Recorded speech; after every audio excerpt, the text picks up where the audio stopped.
on what he saw on Amy's phone. "Come on, Robbie," Darren said, pulling me toward his car like I was a child. Within minutes, we arrived at our local pub. I followed him inside, feeling small and defeated. Despite our strict training before my upcoming fight, Darren bought us a couple of drinks and set them down firmly in front of me.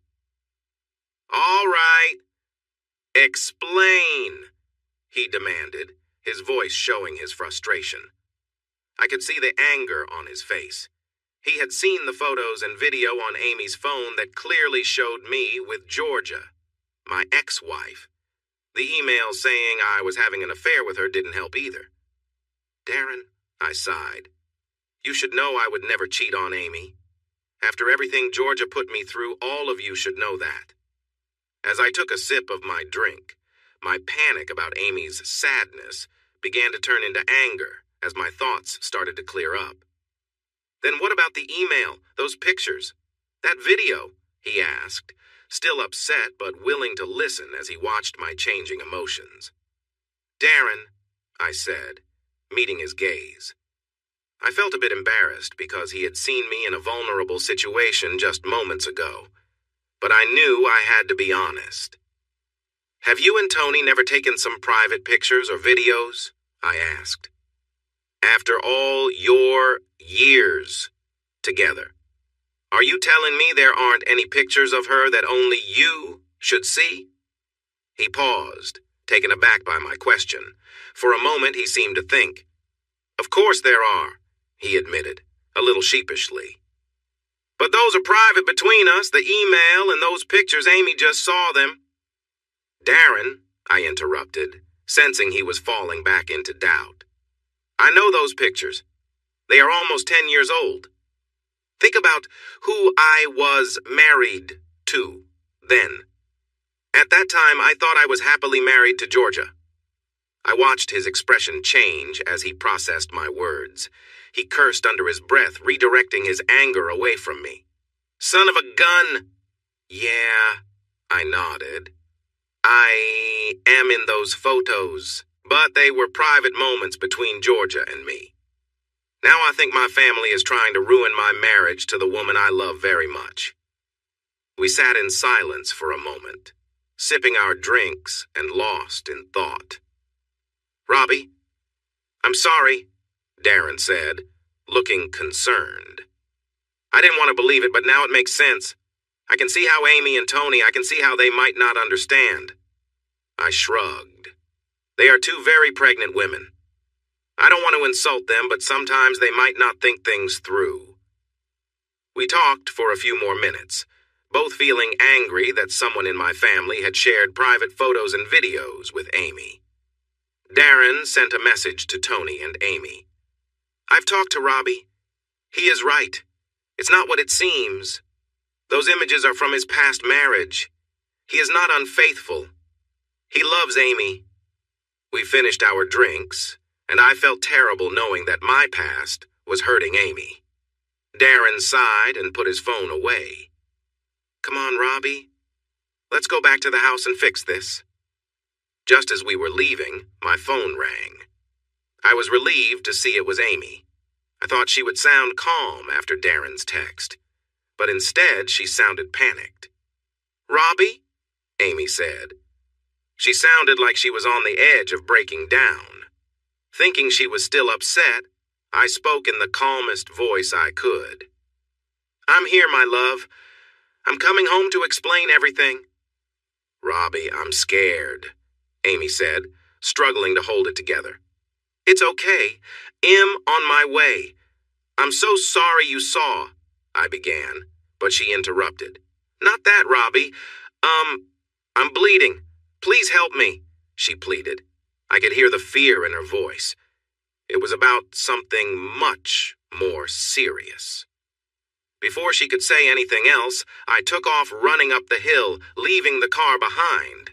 Darren quickly followed, knowing something was really wrong. "I'm coming, Amy!" I yelled. I glanced at Darren beside me. People moved aside as we ran past, recognizing we were in a hurry. "Darren!" I shouted.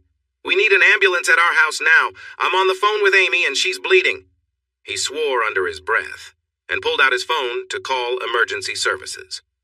A few minutes later, I burst through the door and rushed to the bathroom. Amy was sitting on the floor, looking scared. I ran to her and wrapped her in my arms, reassuring her that help was on the way. "I don't care if you're unfaithful. I love you, Robbie. I need you. Even if you don't love me," she cried, shifting from anger to sadness. "Our baby is going to be fine," I told her. "Amy, I promise I am not being unfaithful to you." "But," she began, and I placed my finger gently on her lips. "Those pictures are from years ago, when I was married to your sister. Someone is not telling the whole truth. I would never betray the woman I love," I said, kissing her on the forehead as the lights of an ambulance flashed outside the bathroom window. Amy relaxed a little. A short time later, Darren led the ambulance team to the bathroom. After checking her quickly, Amy was taken to the local hospital, with Darren and Tony following closely with our son, William. Because Amy was pregnant and bleeding, she was treated as a high priority at the hospital, and it wasn't long before she was with the doctor. I stood outside the curtain when Darren and Tony arrived. Darren held a sleepy William. Tony came to me and gave me a gentle hug. Then Darren handed me my son, who snuggled into my arms and sighed. I made sure not to hold him too tightly. "Robbie, I am so sorry," Tony said, her voice sincere. "We saw the email with those pictures and didn't think to ask more. Darren told me what really happened. I am really sorry." "It's okay, Tony. None of us could have guessed this would happen. Right now, I just want to make sure Amy and the baby are okay. I can deal with the rest later." We talked for a bit more until the doctor came and pulled back the privacy curtain. "Mr. Other, your wife and baby are doing fine. She had a small bleed caused by stress from what happened tonight." He looked at me for a moment. "I have to mention that your wife shared some details to help me understand." I glanced over at Amy, and we both shared a look of embarrassment. "Mrs. Other is not in immediate danger," the doctor continued, "and the baby is perfectly healthy. However, she will need plenty of rest until delivery to avoid any strain on either of them, which means no heavy activity." The doctor and I talked a little longer. Then he left us, and we gathered around Amy. I took William over to meet his mother and suggested that Darren and Tony take him to the hospital cafe to give us a few moments alone. I settled beside Amy's hospital bed, reaching out to hold her hand. She was connected to two monitors, one showing her heart rate and the other showing the baby's heartbeat. The moment I offered my hand, she held it tightly. "They want to keep an eye on us for a few hours," she began, then squeezed my hand as I looked at her belly. "Baby, I am so sorry," my wife said sadly. "I saw those pictures after reading the email. I didn't think, and just opened the attachments. Then I jumped to conclusions. I mean the email, and then seeing it. And I felt like you could leave me, that you may not love me." I hugged her gently. "Amy Grace Other, I love you more than anything. What I had with Georgia is not even close to what we have. My marriage to her is just a faded memory. I'm embarrassed that anyone saw those photos, but they were taken when Georgia and I were together. They are like our private moments." "I understand now, Robbie. I'm sorry. I just got upset."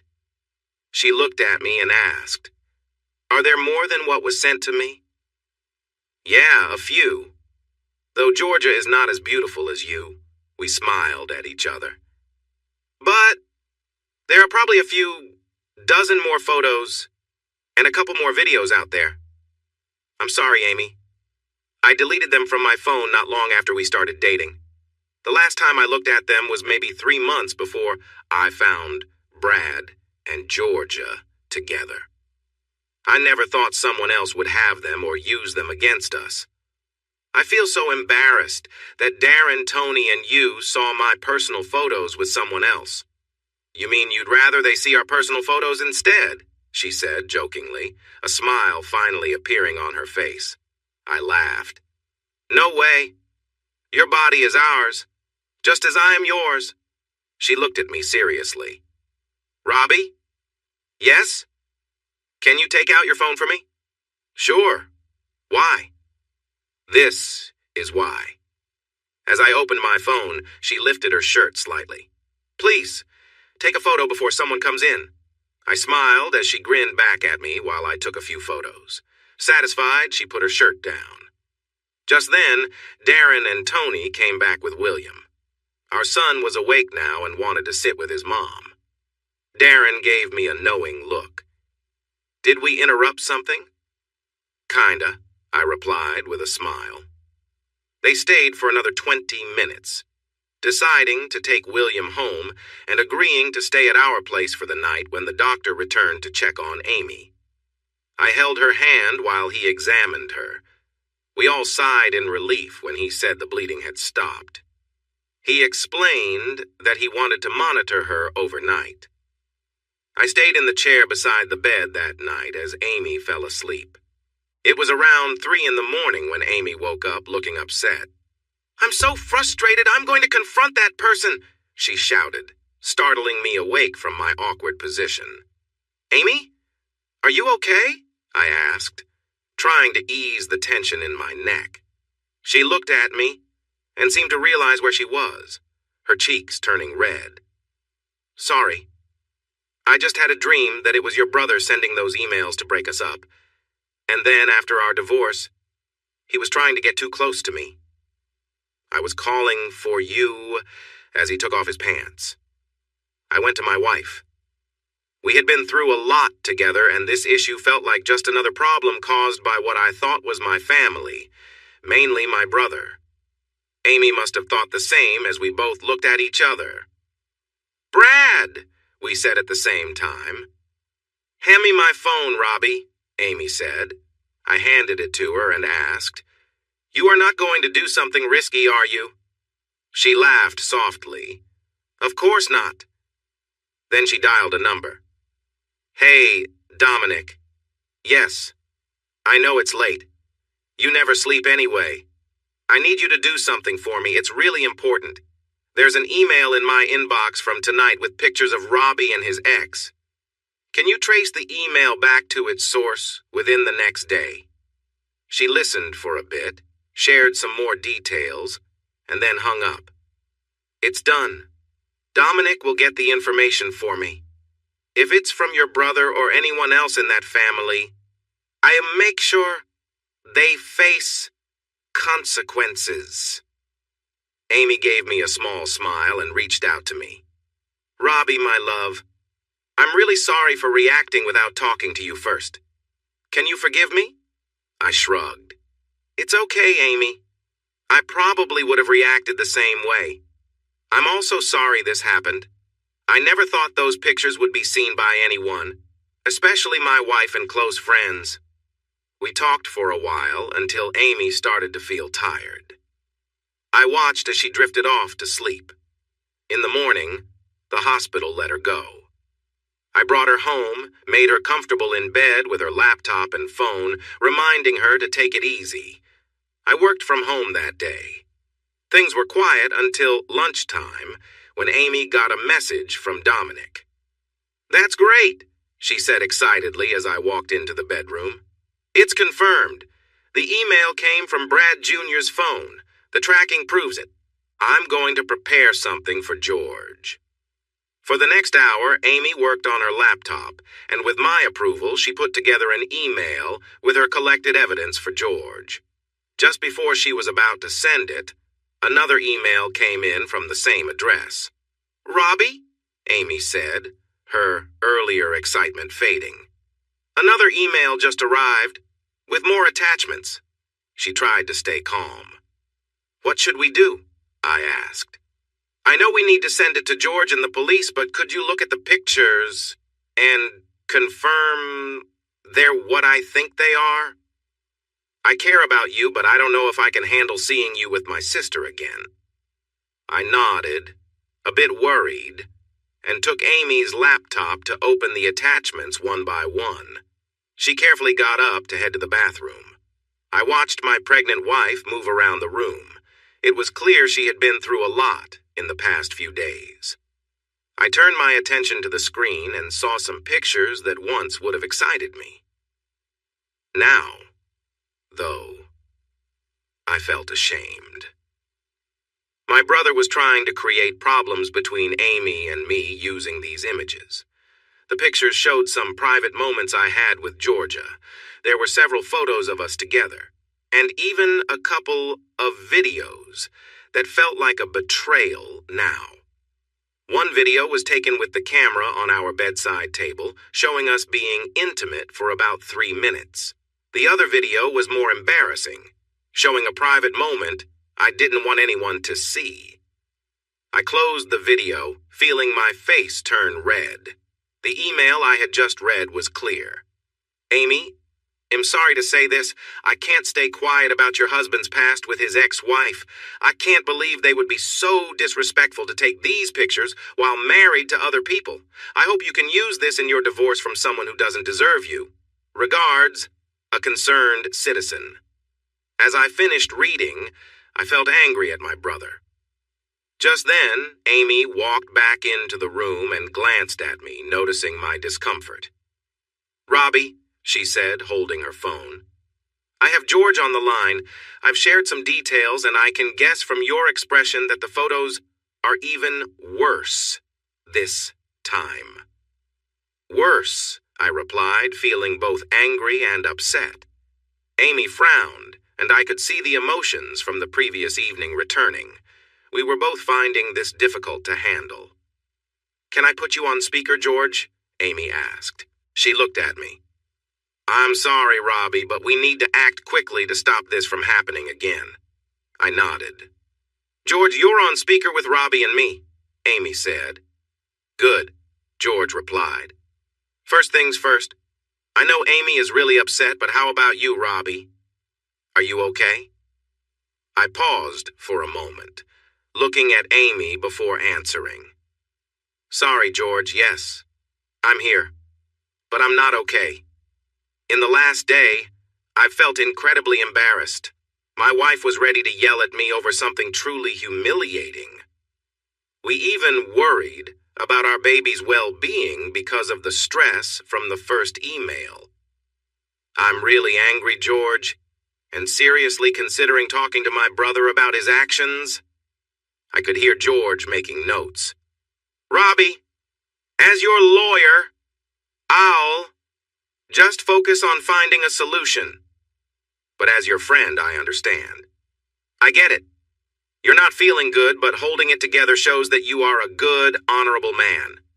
Robbie, I am putting together a report that I plan to give to the police right away, saying that we will be filing charges against your brother and possibly your ex-wife.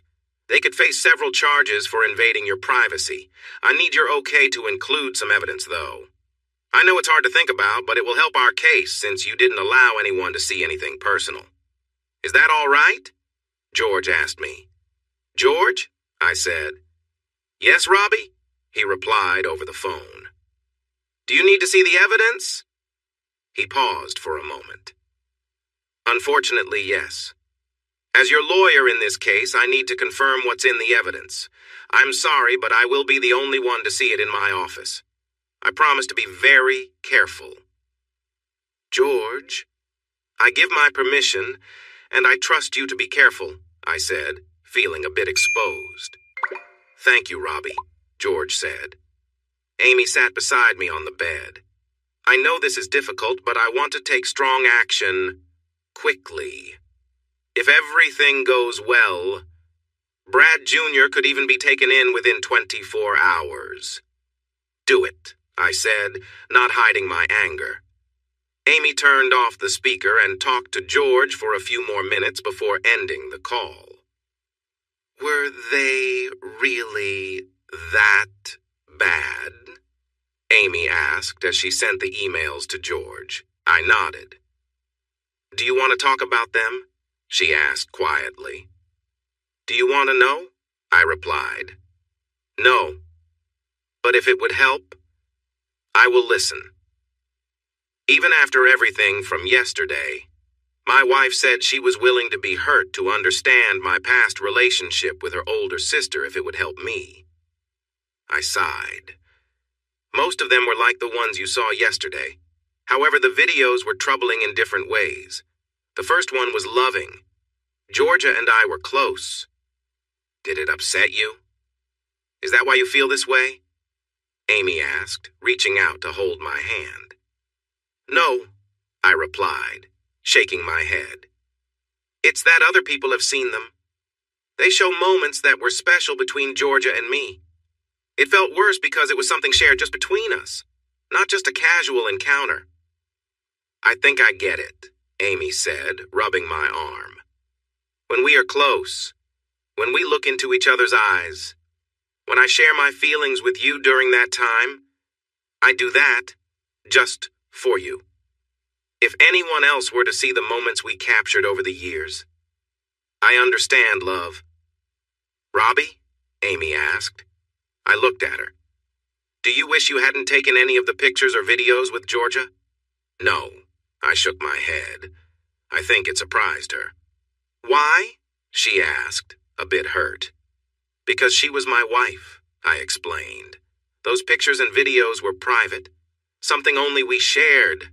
After we broke up, I didn't keep them, but I can't regret creating them since they were made with love.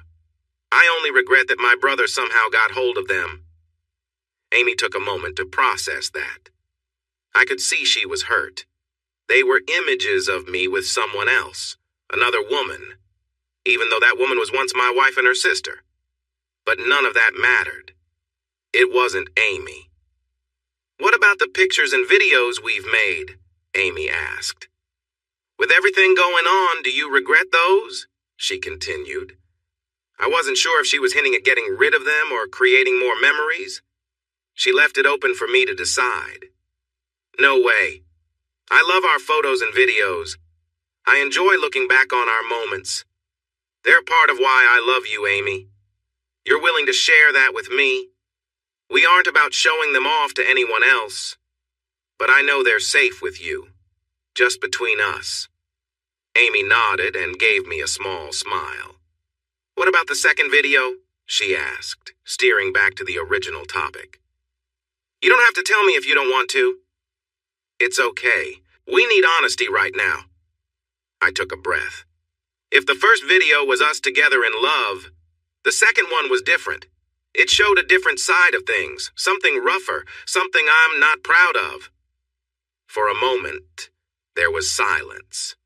Then I felt Amy's arms around me, her presence, comforting. Robbie, look at me, she said gently. I looked up, expecting anger or hurt, but I only saw understanding, maybe a bit of sadness. She was there for me. Robbie, John, Other, I love you so much. This isn't fair. Your family, getting in between us again. And while it's hard knowing there are photos of you with my sister like that, she stopped to gather her thoughts.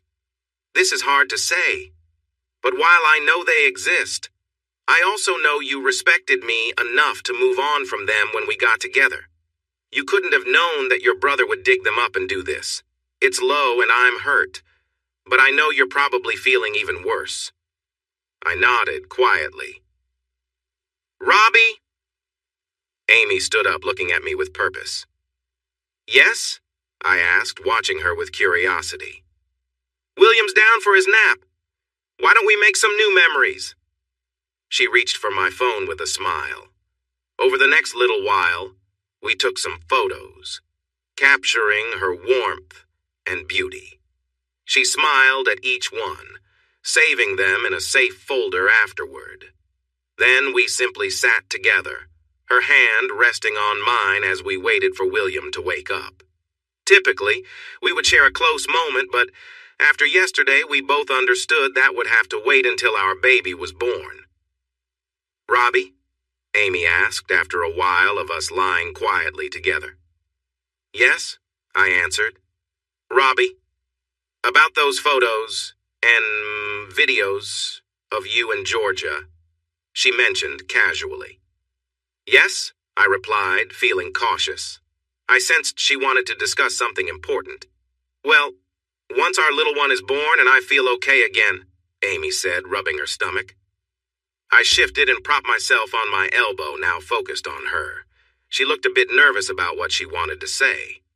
After a sigh, she looked me in the eyes. Once we can be close again, I want to create our own memories, she said, hesitating a bit. I want you to film us so you think of me and not her. The look on my face showed my surprise. Why? Those photos and videos hurt us, she explained. They have taken hold of your mind. I want to change that. I want to make new memories together. But Amy, I started, but she interrupted me with a giggle. But, she said, smiling. We both laughed for a moment. Amy, I understand, but we've never been that adventurous before. We've tried some things, but not like that. She sighed. Robbie, we need to take it slow. I know it won't just happen. I'll need lots of care and preparation. But when the time comes, I want it to be a wonderful experience, even better than what you've seen. We talked about it for a few minutes. Amy was determined, and I agreed that once she was ready after the baby, we could explore this together. We heard William starting to wake up. Thank you, Robbie. You go get William and I'll get dressed, Amy told me. If you're good, I'll make sure to reward you later. The next day, I heard news during lunch that my brother had been arrested. The police showed up early that morning at his workplace because they had a warrant. The story even made it to the evening news, explaining that a local man had been taken in for sharing private photos of his wife to harm her new relationship. My brother was seen leaving in handcuffs, with his company's name mentioned in the report. Georgia was questioned too, but she was released after a while, although they told her not to leave town. Reporters tried to speak to my father, but he pushed through them, refusing to comment. Later, that day, I received a call from an unknown number. It turned out to be my mother. I hesitated before answering, bracing myself for what was coming. Why, Robbie? She asked, sounding upset. Why did you do that to your brother? After all these years, do you still dislike us so much that you do this to him? She complained to me. Hold on, Hattie, I didn't do anything. Your son sent those photos and videos to Amy saying I was involved with Georgia. We are just responding to what he has done. You should check your facts before blaming me. There was a long silence. You're not lying, are you? My mother finally asked. Your father and brother are insisting that you set Brad up. Hattie, Mum, I replied. In all these years, through all this conflict and pain, have I ever lied to any of you about what really happened? Well, no, but I know how much you dislike us, she said back. I took a deep breath. Mum, think about it. Why would I want to embarrass myself by sharing such personal moments with Georgia? That makes no sense. I don't want anyone to see me like that. I'm done with it. That does make sense, Mum admitted. But Robbie, your brother has been arrested. Can't you just drop the charges? He never charged you when you hurt him. She sounded desperate. No, Mum, I can't. What happened between Brad and me was just between us. What he did affected not just me, but also Amy and Georgia, who is now his wife. No matter what else happened, that is something I can't overlook. Even if I didn't want to press charges, which I do, he broke several serious laws. The police take that very seriously these days. Okay, Robbie, I understand. I could hear the regret in her voice. I'm sorry we're making your life difficult again. For a moment, we were both quiet. Robbie? I heard her voice shake as she asked. Yes, Mum? I don't know why I called her that again. I had only done it once or twice before, but it felt right somehow. I hear that I have another grandchild? She asked softly, as if even talking about it might upset me. I sighed. Yes, you have one grandson named William, and soon you'll have a second, I told her. I heard her start to cry. I'm sorry, Robbie. I can't do this, she said, and then hung up. For the first time in many years, I felt some sympathy for a family member. At first, my mother showed no regret for the family's choices, but over time I noticed she had tried to apologize several times. Was I open to forgiving her? I wasn't sure. There was no chance for Dad, Brad, or Joanna, but maybe for Mum. Just maybe. I had a thoughtful expression on my face as I took breakfast to Amy in bed. What's on your mind? She asked, noticing the tray I set down next to her. It had tea and a croissant with jam. I just had a talk with my mom, I said softly, gazing at the ocean from our deck. She nodded. Did she give you a hard time about Brad's arrest? Not really, but I told her to get the facts right before blaming me. We also talked about William and the baby. I even called her Mom instead of Hattie. That must have surprised her, Amy said, taking a bite of her croissant and dropping some crumbs on her pregnant belly. Our son, William, entered the room and climbed onto the bed, giving Amy a kiss on her belly. Moments later, he reached for her croissant. We played with him for a bit. He was getting braver every day and soon wandered off to watch his favorite show on TV. We both smiled, knowing we would need to set some rules about screen time and encourage him to play outside more often. Living by the beautiful coast made it easier to think he would enjoy outdoor activities, but we would need to be deliberate about it. I looked back at Amy. She was sipping her tea. I knew she wasn't a big fan, but she chose to avoid coffee until the baby arrived.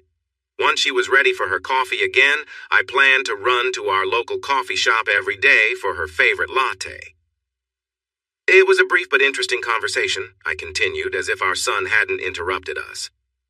Mom was quiet but hung up quickly when I mentioned William and that we're expecting another baby. Amy stared at me for a moment. She's feeling the weight of everything happening in the family, Amy said. I think you're right, I replied. No, Robbie, try to see it from her side, Amy advised, shifting to find a comfortable position for her belly. A few years ago, she almost lost her youngest child while trying to help her oldest. Why? Because she was becoming a grandmother. She probably thought things would get better and you would come back to her life. But that didn't happen, and with everything else going on, her life has become quite hard. Her husband's business is struggling partly because of you starting your own. Then her other kids made some surprising choices, and her daughter-in-law had a baby with the wrong person. Twice. Now her estranged son has married someone special, built a strong business that competes with the family, and is having children, her grandchildren, that she may never get to see because of how the family has treated him. Amy looked at me with understanding. For all these years, Amy never talked to me about how my family might feel about what happened. She continued speaking. As a mother, she must feel like she has failed. Worse, she couldn't protect you and had to let you go, knowing her other two kids are not doing well. When she talks to you, it brings up all that hurt, Amy said. But I didn't break the trust, I responded. I did everything I could to help them, and they destroyed my whole world, including Mom. Amy raised her hand while she took another sip of her tea from the bedside table. I'm not saying what she did is okay, Amy said, nor the pain she feels now being away from you and hearing about our kids. She couldn't even come to our wedding. She had to stay away and watch from a distance. She's facing the consequences of her actions, and it's not easy for her.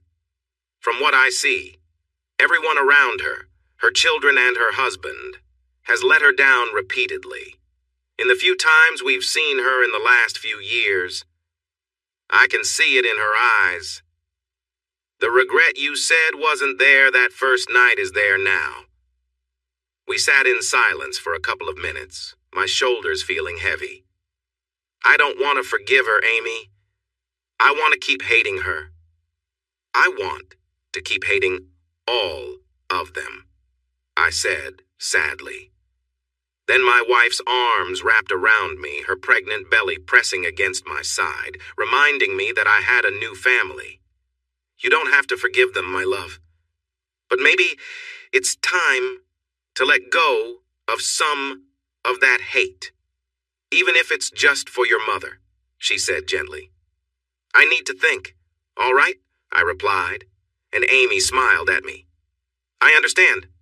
How about you go work out for a bit? Darren and Tony will be here soon, and I know Darren will push you hard this week to get ready for your upcoming fight. We talked about the fight for a few minutes. This would be my third professional fight since I won against Cody. In Los Angeles, I lost on points. The guy was really good, and we both gave it our all. He was a well-known fighter from Europe, and afterwards he was one of the friendliest people I had ever met in boxing. I won my next fight in Johannesburg. The opponent was full of confidence, and I think he believed too much in his own hype. I took him down in the third round with a strong combination of hits that left him unable to continue. In my last fight, I lost. It was a tough 5 rounds. My opponent was Canadian and very strong. He pushed me hard the whole time, and I did my best to defend myself. I avoided being knocked out, but he won fairly. Besides my professional fights, I also had many local fights, where I built a reputation as a strong competitor. Honestly, I enjoyed being fit and letting out my frustrations by sparring in the ring. This time, my opponent would be another top American MMA fighter. He had won many more matches than he had lost, and I was considered a long shot to win. Blaine Johnston was a fighter in every way. He was known for being tough in the ring and trained in different martial arts. Right now, Blaine was on a worldwide tour, while American fighters were taking a break to get new sponsors for next year. He had 2 matches scheduled in Australia. Last month, he easily beat another Australian fighter. Next week, it was my turn.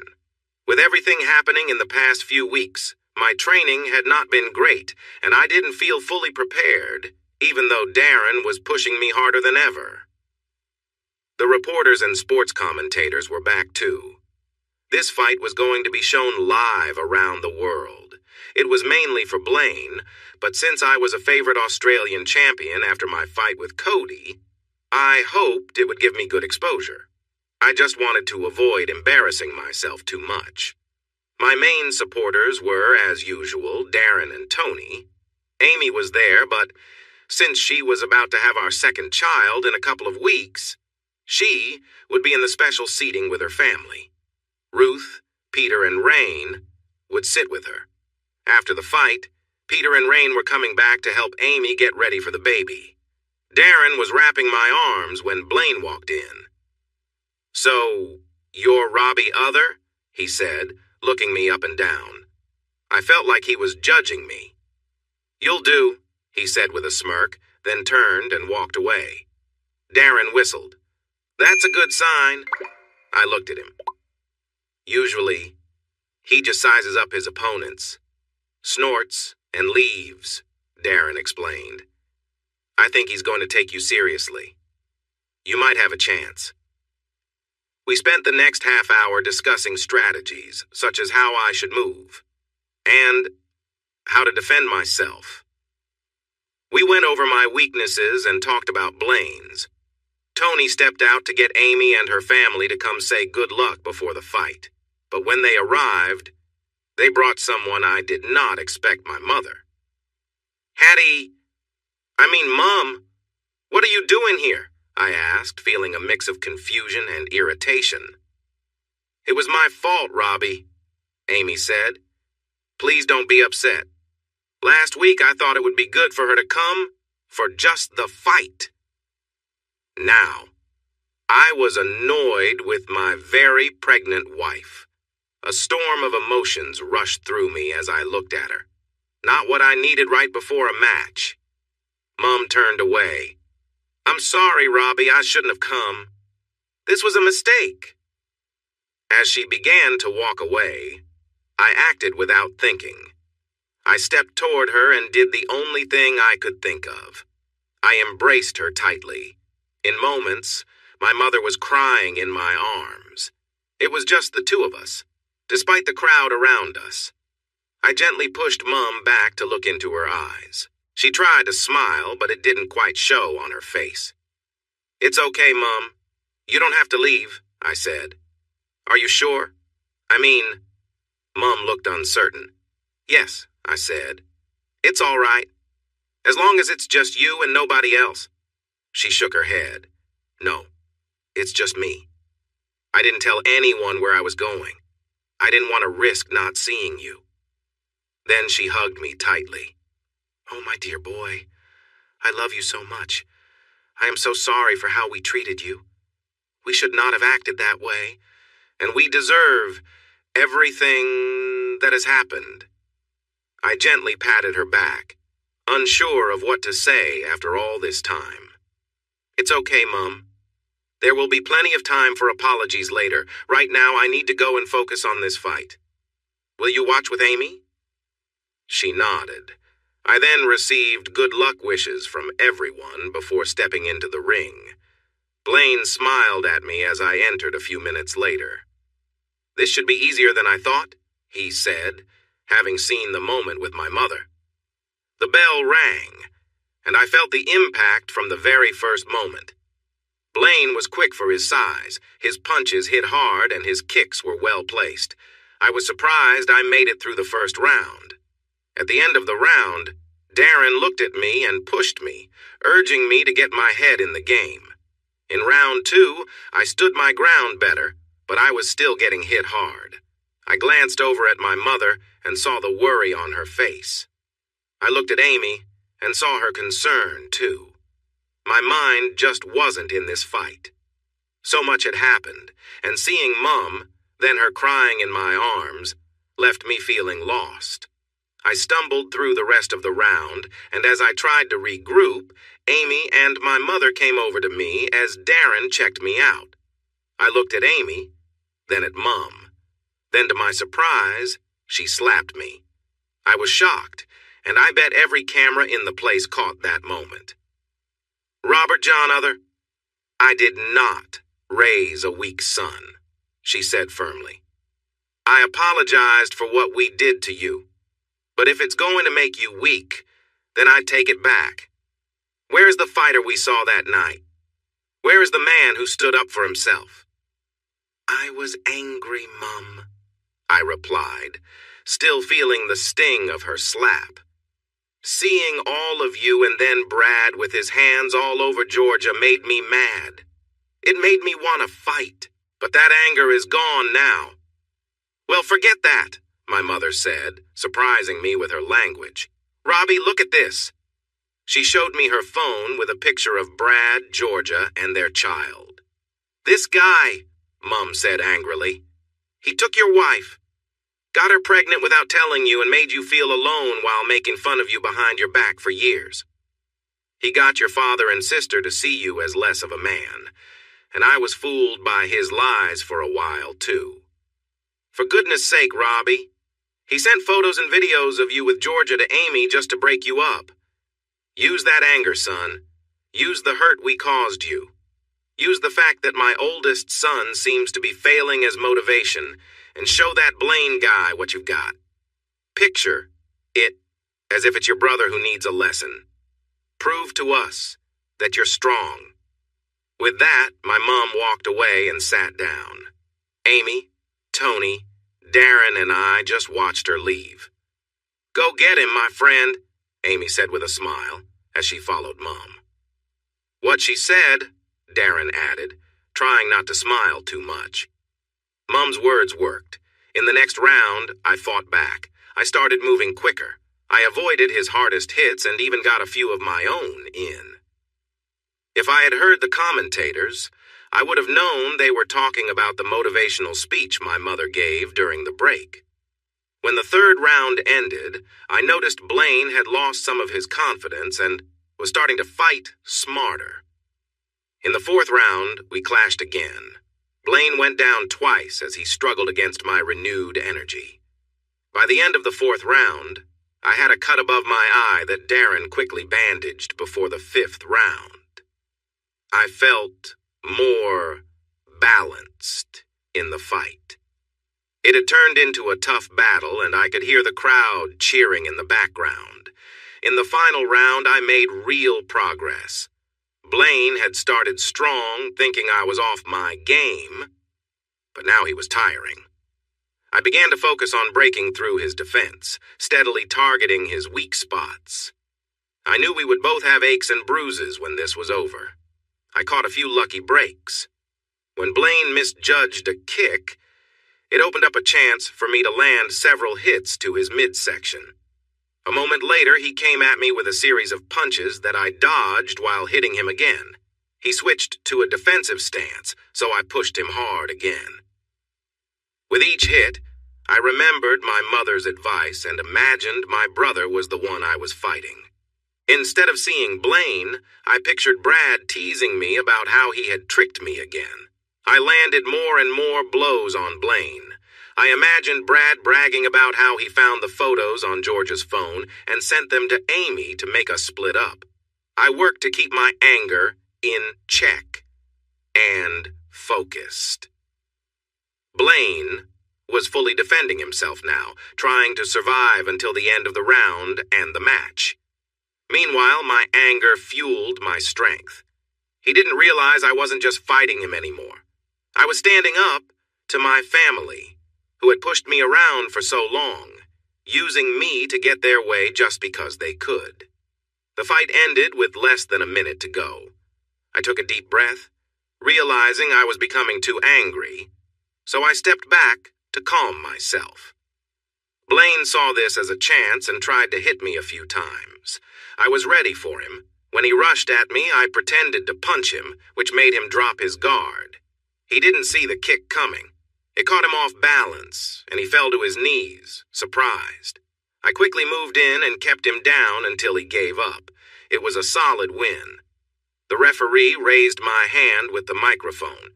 "Your winner and our Australian champion, Robert Other," he announced, and the crowd cheered. Before leaving the ring, I helped Blaine up. He was still a bit dazed, but the headlines next week would show me helping a defeated opponent, and people would talk about the Aussie spirit for days. As I walked Blaine to his team, he looked at me confused. "Who were you fighting out there, champ? It didn't feel like me," he said as one of his trainers assisted him. I laughed. "My older brother. Mom always reminded me of him." He chuckled. "I wouldn't want to be your brother. Thanks for a great fight, Robbie." He smiled and shook my hand, looking grateful. I nodded as I handed him off to his team. My own team surrounded me next. First was Amy, and we shared a deep kiss, her belly gently touching mine. Then came Darren, Tony, Peter, Rain, and Ruth. Finally, my mom came over. I opened my arms for her. "Thanks, Mom," I said softly as she hugged me tightly. We headed to the dressing room and Darren helped me cool down. I hopped into the shower and Amy joined me moments later. It was now a tradition for her to shower with me after a fight. Even though I felt a bit playful, we both knew we had to take it easy after what happened in the hospital. As we dried off and got dressed, Amy asked if I was okay with her bringing my mom in without asking me first. I sighed and replied, "Honestly, I was all over the place, but you did the right thing.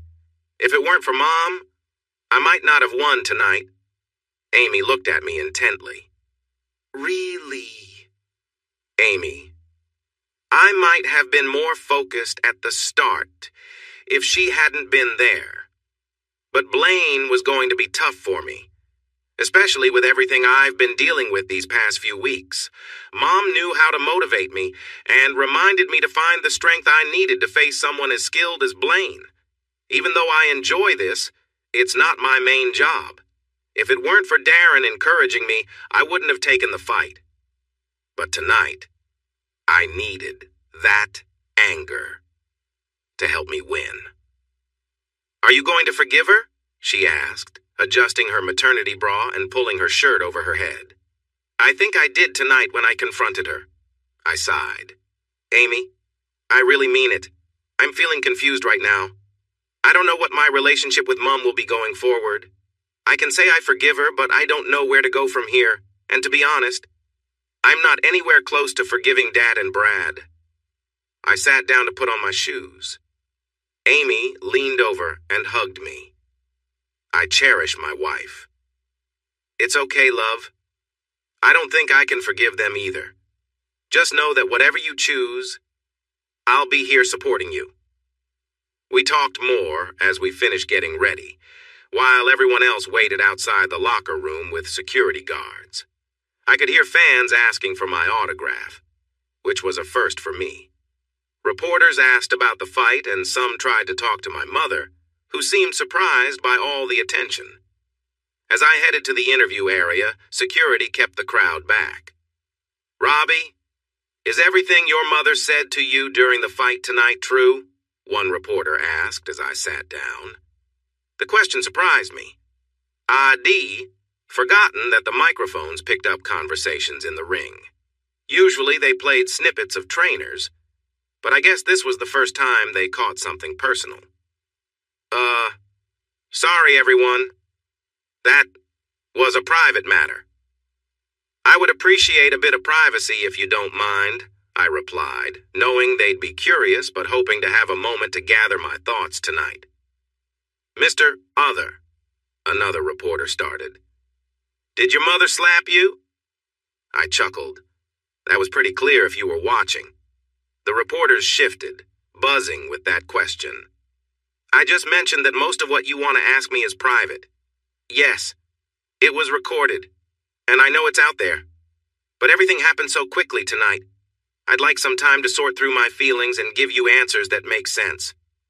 I will admit there have been issues in my family, like in many families over the years.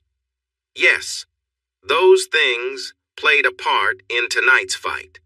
However, after my wife has our second child, I'd be willing to sit down with each of your networks and discuss it if you could give us some space for now. But right now, I am tired after an incredible match, and I want to care for my family. If you have more questions about the match and not my family, I can answer them," I said. This quieted most of the reporters, and everyone agreed to focus on the family side for a few days. I knew this wouldn't last, though. Soon, all the news outlets would likely be looking into the Other family. Sarah Marie Other was born 2 weeks after the big match. She was perfect and arrived crying loudly until she was placed in Amy's arms to feed. Amy was worn out after a long labor which lasted 22 hours, but she went through it like a trooper. Tired as she was, my wife had a brightness in her eyes that showed how much she loved our daughter. I kissed her and told her how proud I was. Darren and Tony brought William in, and together we celebrated Sarah with joyful sounds. In the following days, many from Alro and Alro Homes came to visit, along with Peter, Rain, and Ruth. But even with the excitement of our new arrival, some reporters were eager to meet our daughter. The match had gained a lot of attention. Winning was a big deal for Australian sports. But the situation surrounding my family became an even bigger topic on social media. The scandal was so intense that my father had asked my mother to leave their home because of all the attention from reporters. The enemy, in this case, was me.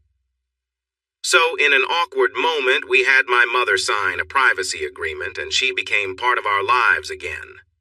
Mom stayed in one of the extra bedrooms and spent time with William when she could. She was very taken with our new baby girl. At first it was a bit strange when either Amy or I were around because there was still some hurt feelings between us. However, Mom had gone through many tough situations and managed to handle this one well. I wasn't sure if we would ever really reconnect, but she did apologize that night and offered a few more apologies as we prepared for Sarah's birth. One thing I noticed was that Mom often seemed lost in thought unless she was playing with William or trying to stay out of the way around Amy and me with Sarah. More than once I found her on the balcony looking out at the ocean with a drink in hand, gazing into the distance. It was during those moments that we had some of our best conversations. Mom shared her feelings about the pain and regret of our family being apart. When my parents told me that evening that they had often considered how to tell me about Georgia and Brad's affair, my mom had wished to find the right words. But Dad always said, no. He knew that I needed to keep making money for everyone, and my mother apologized for not being brave enough to stand up to my father. One time we talked, she explained that when Brad and Georgia had a baby, there was a big family meeting. They decided I should go to Perth for 3 nights to help with a problem caused by Joanna. My mother told me there was a lot of arguing at the meeting. Georgia and my mother wanted to tell me the truth, knowing it would hurt me. But my father, brother, and sister disagreed. Even though I might not have been truly accepted in the family, I was also seen as someone valuable. They didn't want to disrupt things, even if they didn't really consider me a part of their family. My mother said that my father made Georgia go home with Brad that night, and all her complaints faded away. She felt pressured and even threatened with divorce if she didn't follow his wishes. Sadly, she told me that after that night, my parents never shared a bed again. She moved into a spare room, and my father refused to change. The night I found out the truth and faced my parents, what I thought was rejection from my mother was really guilt and shame pushed onto her by my father. After I stormed out for seeing my brother with Georgia, Brad called my parents. My father told my mother not to say anything or she would deeply regret it. He warned her that if I didn't accept things, I would be out of the family. I decided to leave before he could act on that threat. In the months that followed, every time my mother and I talked, she cried. She felt a lot of regret and asked me for forgiveness each time. But tonight, as we began our conversation, she seemed different. She was more quiet and emotional. There were no tears at first. As we spoke, I looked out at the horizon and saw that the moon would be full tonight. Together we watched the sunset over the ocean from the balcony. As my mother sipped her wine, I noticed she looked at me carefully. I had seen this a few times over the past weeks. She was present, but a part of her felt distant.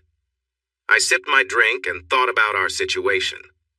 I was with my mother again. My body was healing from my fight. My son was happy, my daughter was lovely, and my wife was wonderful and supportive.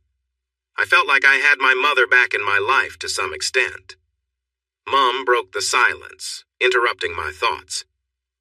Robbie, I know I've said I'm sorry so many times, but I also want to thank you, she told me after a long pause as we continued watching the sunset. I glanced at her, curiosity in my eyes. You took a chance with me a couple of months ago, she said. You could have easily turned me away, and I would have left. But I've had the chance to meet my wonderful grandchildren. I have been lucky to see how well you are doing after everything. Mum smiled to herself. I also got to see your lovely wife and how happy she makes you. I'm so glad to see that you and Amy share a stronger bond than you ever did with Georgia. Finally, I got the chance to reconnect with you. I know it has been hard, but you have tried, and I appreciate that. She looked out at the ocean, a gentle tear rolling down her cheek. Now I feel at peace. I caught her last words. Mum, what did you say? I asked, putting my drink down. Robbie, my dear boy, she said slowly. I'm not well. No one except my doctor knows, not even your father. I have been living with a serious illness for the past 2 years. The pain has become worse lately.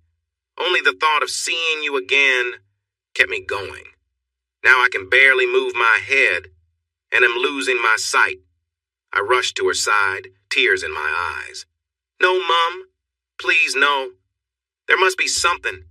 Anything we can do. Despite everything, she was still my mom, and I loved her. The thought of losing her felt unbearable. She smiled softly, running her hands through my hair like she did when I was a child. It's too late for that, Robbie. I've been holding on these last few months just to make some final memories with you and your lovely family before I go. When she said go, I understood she meant something different. Mum, what about Dad?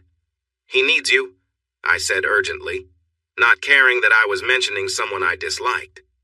She let out a soft laugh.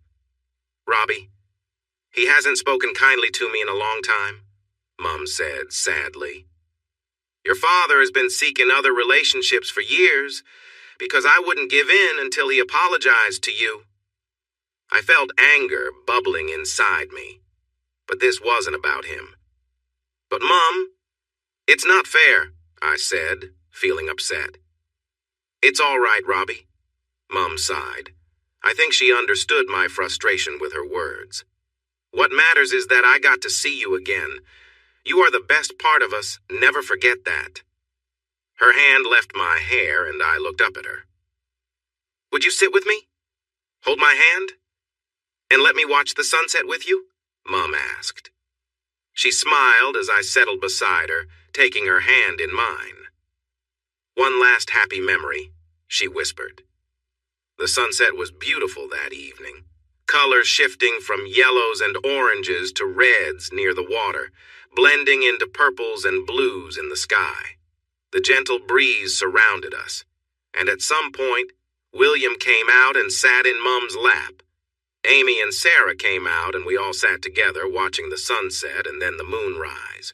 We were there as a family. My feelings were strong.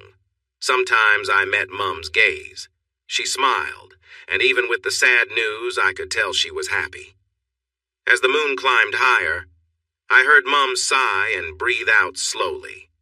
Surrounded by my family, she slipped into a deep sleep. For 3 days, she held on. A large tumor was pressing on her brain, stopping the blood flow. She never woke up. Though I felt anger towards my family, I tried to reach out, but I never got a response. On the second day, news got out because several news vans set up outside the hospital, eager for updates on the mother of a famous fighter. Information spread quickly and highlights from my past fights were shown on the evening news. We didn't hear from Dad, Joanna, or Brad, who was still in custody and couldn't visit. But Georgia showed up one morning with Peter and Rain. We let Georgia say her goodbyes. I learned that Mum had been the only one in the family who treated her kindly in recent years. As she left with tears in her eyes, Georgia handed me a letter. She asked me to read it in a few months when things calmed down. She left almost as quickly as she came. Mum passed away that afternoon, and the news reported it widely. Because of my public image, her death was shared in Australia and even on sports channels around the world, highlighting how she had supported me through tough times. At her funeral, many people attended. Some were old friends who came after seeing the news, and others were former co-workers who remembered her as a kind woman. Georgia came with Peter, Rain, and Ruth, but Dad, Brad Jr., and Joanna were not there. I had mixed feelings about this. Part of me was upset that those who had been cared for by her didn't come to say goodbye. But I understood. With the media watching, they may not want to cause more trouble.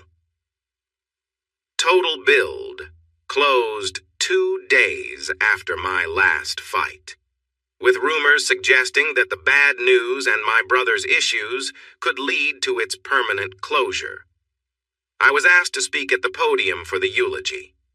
Honestly, it would be tough in front of friends, family, and the press. I had to move past a lot of anger from the past few years. I placed my notes on the stand and looked out at everyone. In the back, I noticed a few people trying to blend in, and I realized that for the first time, I could speak my truth. My family did not hold me back this time. I looked at Amy, holding Sarah, and William sitting next to her, gazing up at me, his father. I glanced at Darren and Tony. I even noticed Georgia, whose face showed sadness.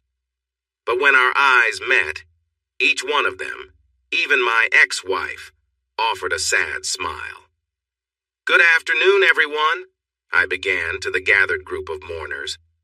"I want to thank you all for coming to celebrate the life of Hattie Edwina Other, my mother. It's no secret that my family has faced many challenges over the past few years. There were soft murmurs in the crowd and even a few quiet laughs. But the truth is, for many years, the only words I exchanged with my mother were filled with anger about our family troubles. It felt to me like my mother and the rest of my family had turned away from me, treating me like someone who existed just to help them, not as a son who needed support. I recently learned that my mother, in her own way, fought against this for a long time. The night of that difficult moment you all witnessed was the first time in years that I could hug her. That night, I found it in my heart to forgive her. Once again, there were whispers among the crowd. I spent the last couple of months reconnecting with my mother. We talked about many things, including feelings and anger. I began to see that my mother was caught in a tough situation. She could support me and risk losing her ties with her friends and family. Or she could let me go to keep her connection with her husband and children, grandchildren, and others. She chose to protect her grandkids, feeling she had no choice but to stand apart from me, her son, because those grandchildren were innocent. It took me a long time to understand her viewpoint. Not long ago, Amy pointed this out to me based on her own experience as a mother. Even now, as I speak to all of you about Mom, I still feel anger. But I loved my Mom, and I know she loved me too. I paused for a moment, wiped my eyes, and noticed several others doing the same. When I spoke again, my voice trembled. "Amy, my children and I were with Mom when she peacefully drifted off." It was a lovely afternoon like this one, as we watched the sun set and the moon rise. We did not need to say much. Just being with each other was enough. Mom told me that evening she wanted to make one last joyful memory, and I was grateful to be part of it. To me, it will always be a moment of calm amidst the storms of our lives. Over these past months, my mom showed me a strength I hadn't recognized before. She felt a deep pain from losing contact with one of her children for the sake of everyone else. It took some small but important moments, thanks to my wife and her family, for us to reconnect. I wiped tears from my eyes, trying hard to breathe normally before I spoke again. This afternoon, as we remember my mother's life, I choose to focus on the good times. I think of my loving and caring mother who helped me learn to ride my bike for the first time. I recall her worry when I came back from my first sleepover at 8 years old. I remember her happiness at my graduation and how content she was when she held my children just a couple of months ago. I wish we had more time to fix our problems, but I am grateful to have been there at the end to hear her say how much she loved all of us. Goodbye, Mom. I will love you forever and keep you in my memories. As I stepped down from the podium, I noticed everyone was wiping their eyes, even some reporters who had quietly joined us. Mom was cremated, so there was no body to lay to rest, but a plaque in her memory was placed at a cemetery on the Gold Coast. After the crowd left, I stood with Amy and the family, including Darren and Tony, and we raised a toast to Mom one last time. While we were packing up, I noticed a woman standing alone in the background. She had also been at the funeral, staying at the back. I whispered to Amy, and she quickly glanced at the woman and nodded. She gathered everyone and left me standing next to Mom's plaque. I stood there for about 5 minutes before the woman approached me. "You spoke beautifully," she said, her hand grazing the plaque. "Thanks," I replied simply. "Not much sympathy for your family, though," she said. "Not much to give after what they did to me," I answered with a hint of bitterness. "Come on, Robbie," she said, looking at me with disapproval. "After all these years, you're still hanging on to that anger?" I nodded. "Yes, because whenever I try to move on, someone brings it all back. If it wasn't you, it was Dad. If it wasn't him, it was Brad. If it wasn't Brad, it was Georgia. Despite what you all said about me being out of the family, you had a strange way of showing it." She seemed taken aback. "I guess we deserve that, but Robbie..." She trailed off. "You get what you and your family have caused, Joanna," I said, saying my sister's name for the first time. "Your father and brother only think of themselves, and you were always the one who never wanted to grow up, doing the least amount of work to get the praise." I felt my anger rising. Joanna stood silent. "You never defended me because whenever they put me down, it meant you were one step above me," I said, upset with my sister. "You could have stopped Brad and Georgia back then. You could have prevented this mess, but you wanted to have something to use against me. You thought it made you better than me. So, you agreed to keep it all a secret. But when it all came to light, you were embarrassed. That day you showed up at my house ready to confront me, but your secret didn't hold any power over me anymore." She looked down, knowing I was right. "But I need to thank you," I said, changing my tone. Joanna looked at me with confusion. "The day you came to Darren and Tony's, you brought me my wife, the love of my life. I'm much happier with Amy than I ever would have been with Georgia, even if she hadn't been unfaithful," I told my sister. "Why?" she asked. "Because Amy loves me completely. Georgia and I got married for other reasons. Even now, I think our dad may have influenced that choice. If Georgia hadn't been unfaithful with Brad, it would have happened with someone else eventually. We just weren't a good match like Amy and I are." Joanna nodded slowly. "I think that was the same for Chris and me." I raised an eyebrow. She laughed a little. "Yeah, I know you heard about that. How foolish was I? I let my fiancé betray me, and now I'm single, feeling down and pretty much out of work since my brother tried to get back at you. Chris was a mistake. I let Dad decide for us." "Joanna, "No, Robbie. I couldn't say it then, but I will now," she interrupted. "I'm sorry for everything. You were right about so much, and I'm glad you're doing well without Mom, with Brad in prison and Total Bill closed. I'm moving south." "Where?" I asked, mostly out of curiosity. She thought for a moment before answering. "Melbourne," she finally said. "I still have a few friends who will talk to me after everything. I need to go somewhere where people don't know me, so I can escape the label that I feel stuck with." I nodded in understanding. "Robbie, do you think?" She hesitated. "Do you think one day you might forgive me like you did Mom?" she asked, a hint of hope in her voice. I sighed. "Joanna, I honestly don't know. I won't forget what happened. You played a major role in my hurt.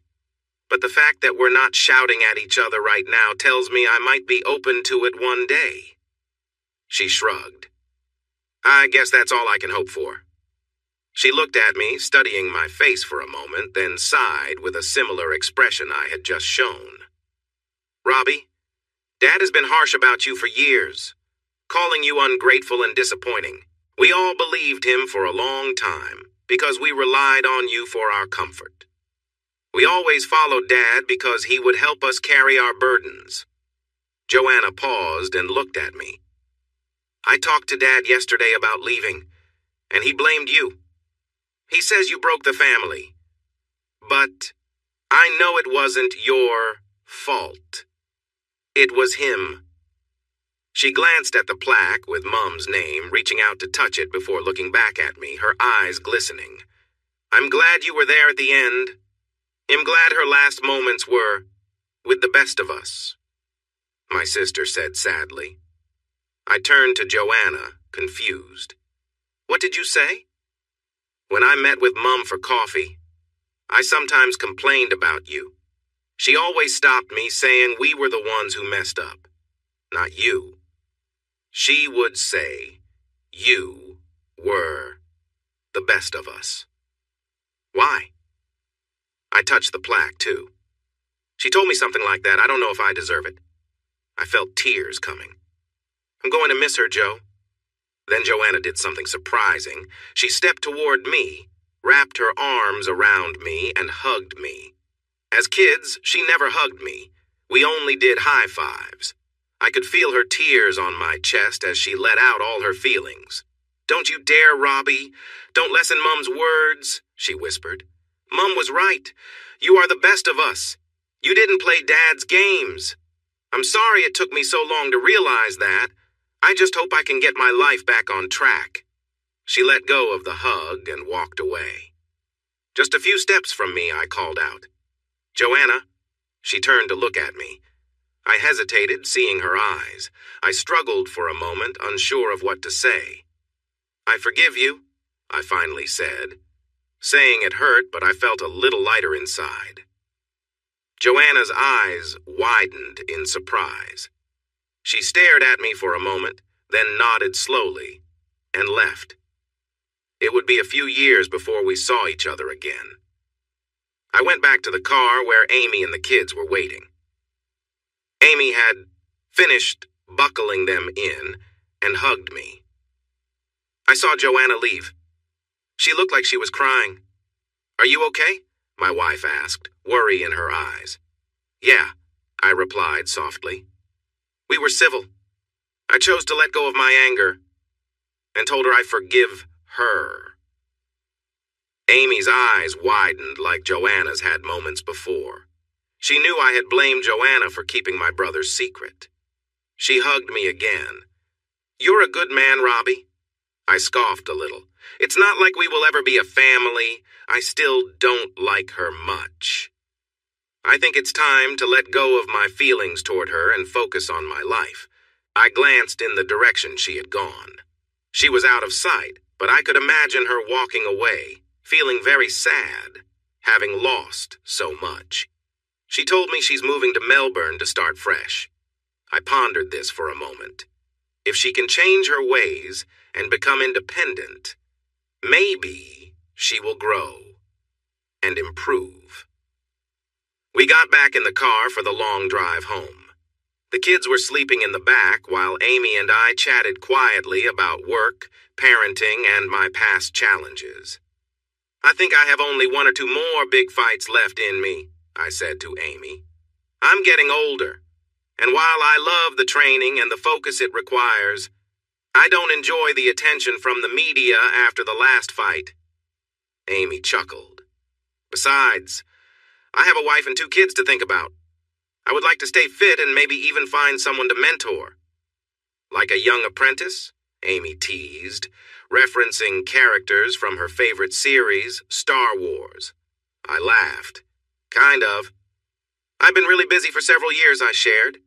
"With family issues, building the business, my fights, and looking after our kids." I gestured to them in the back seat. "I admit I'm feeling a bit worn out and taking it a bit easier." "For years sounds appealing," Amy smirked. "Sorry, honey, but you wouldn't know how to slow down if it hit you. Even if you tried, I don't think life will let you take it easy. Drama seems to follow us, and that's what keeps things interesting." I sighed, knowing she was right. The next few months were easier. I took some time to grieve for my mother. I spent lots of time with William and Sarah and worked a few hours a day at Alro Homes. I also kept my promise to do interviews for my fights. I wasn't thrilled about it, but a marketing consultant Amy hired convinced me it was better to show a positive side to the media, or they might create their own stories. One great thing was that I secured a couple of big sponsors for clothing and workout equipment. Amy and I were invited to spend a few weekends with a Hollywood celebrity who has his own fitness brand. He and his wife were fun to be around, and we agreed to get together every few months to share stories. Amy also reminded me to stick to my promise of replacing those unwanted images and clips with our own memories. My wife had a stunning presence in those clips, and focusing on our shared moments helped me move past those memories. Sure, I still remember those images, but whenever I thought of them, my mind often turned to Amy, which helped me forget what my brother had done. It had been 6 months since Mum passed away, and Amy and I were starting to find a routine in our lives with work, kids, and each other. It wasn't always easy, but it was our life. And Amy was right. Even when I wanted to take things slow, life kept pushing me forward. What was interesting was that both Amy and I were witnesses in my older brother's trial. He had been out on bail for a while, wearing a GPS tracker and not allowed to contact us. During the trial, we sat in the courtroom listening to the prosecutor describe Brad as a terrible person with few good qualities. Words like bully and selfish were thrown around. His defense tried to say he was a victim of circumstances, but nobody believed that. The only person supporting him besides his attorney was my father, Brad Sr. When Dad saw me in the back of the room, he kept looking at me with a glare.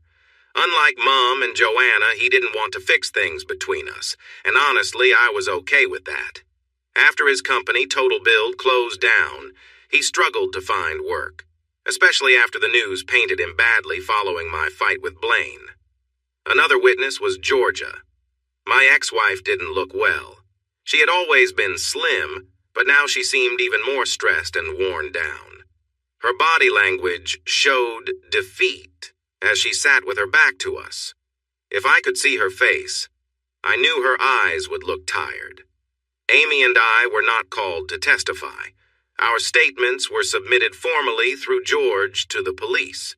To be honest, I didn't think Brad's defense would want us on the stand since we might make things worse for him. Georgia, however, had to take the stand. When she first saw me, she gave me a sad smile.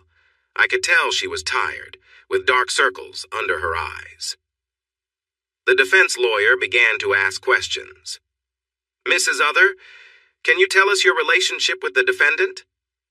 Mr. Brad Other Jr. is my husband, Georgia answered in a flat voice, showing no feeling. And do you have any children with him? The lawyer asked, possibly trying to build a family image for Brad. No, we do not have children together, she replied in the same flat tone. A small murmur went through the room. I glanced at Georgia, then at Brad, who was next to my father, and finally at Amy, who also looked confused. Brad glared at Georgia with a look full of anger. My father somehow managed to both smirk and give her a disapproving look. Georgia stood her ground without hesitation. You mean you have a son and a daughter with your husband? The lawyer tried to clarify. No, my son and daughter have different fathers, Georgia explained to the court. My husband is not the father of either child. Whispers filled the room, and the judge had to tap his gavel for silence. The lawyer looked at Georgia and cleared his throat. For a moment, I felt a sense of panic. If Brad wasn't the father, could it be that I was her son's father? Regardless of where they come from, you are raising 2 children with the defendant. Georgia shook her head. No, that's not right. Yes, I am married to Brad, but he is not and has never been a parent to my children.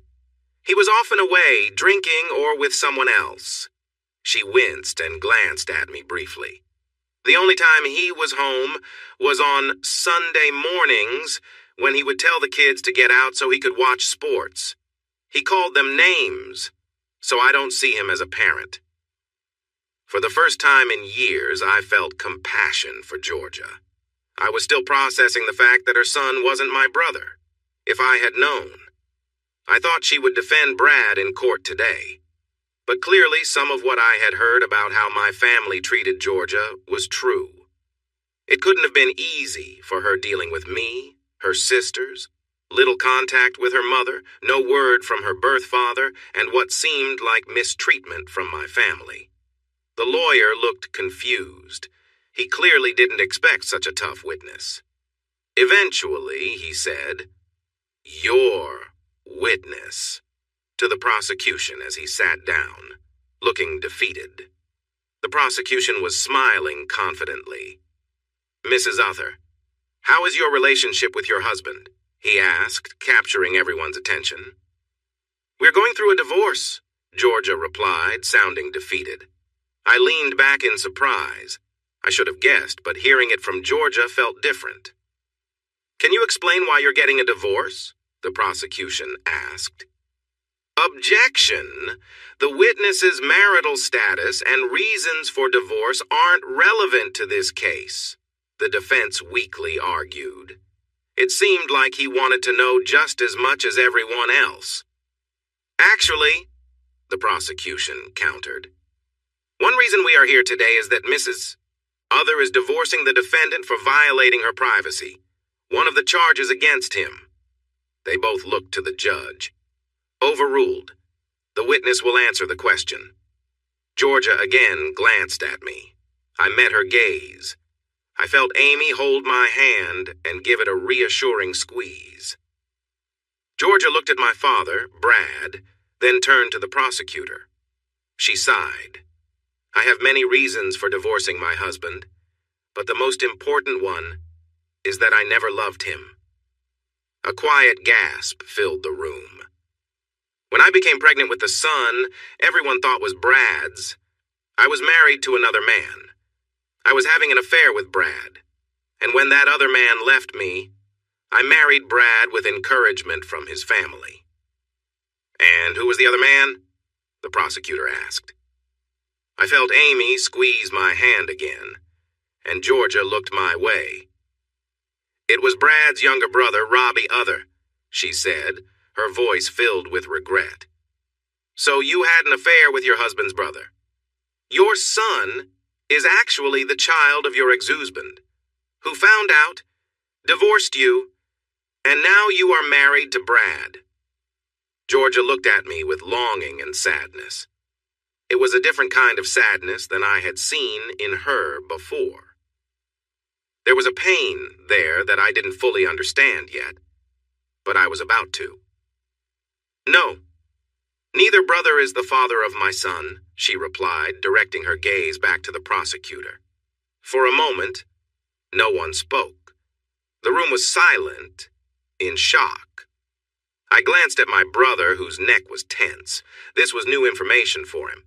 He genuinely believed that Brad Jr. was his biological son. I looked at my father, and in a room full of people, he was smiling, calm, almost peaceful. Unbelievable. The defense lawyer found his voice. "So who is your son's father if it is neither your ex-husband nor his younger brother whom you married after he found out?" I turned back to Georgia. I looked at Brad. I looked at my father as Georgia prepared to speak, and the whole courtroom held its breath. "Their father," Georgia whispered. As soon as she spoke those words, chaos broke out. Everyone jumped to their feet shouting. I was surprised to find myself among them, yelling at my father, but my voice was drowned out by the noise. Georgia just sat there. After about 15 minutes and a few security guards, calm was finally restored in the courtroom. I shot a glare at my father. I had thought my feelings for him couldn't get worse, but once again, I was wrong. No words could capture the intensity of the anger I felt. During the earlier chaos, he had glanced at me, smiled, and even winked. I couldn't believe it.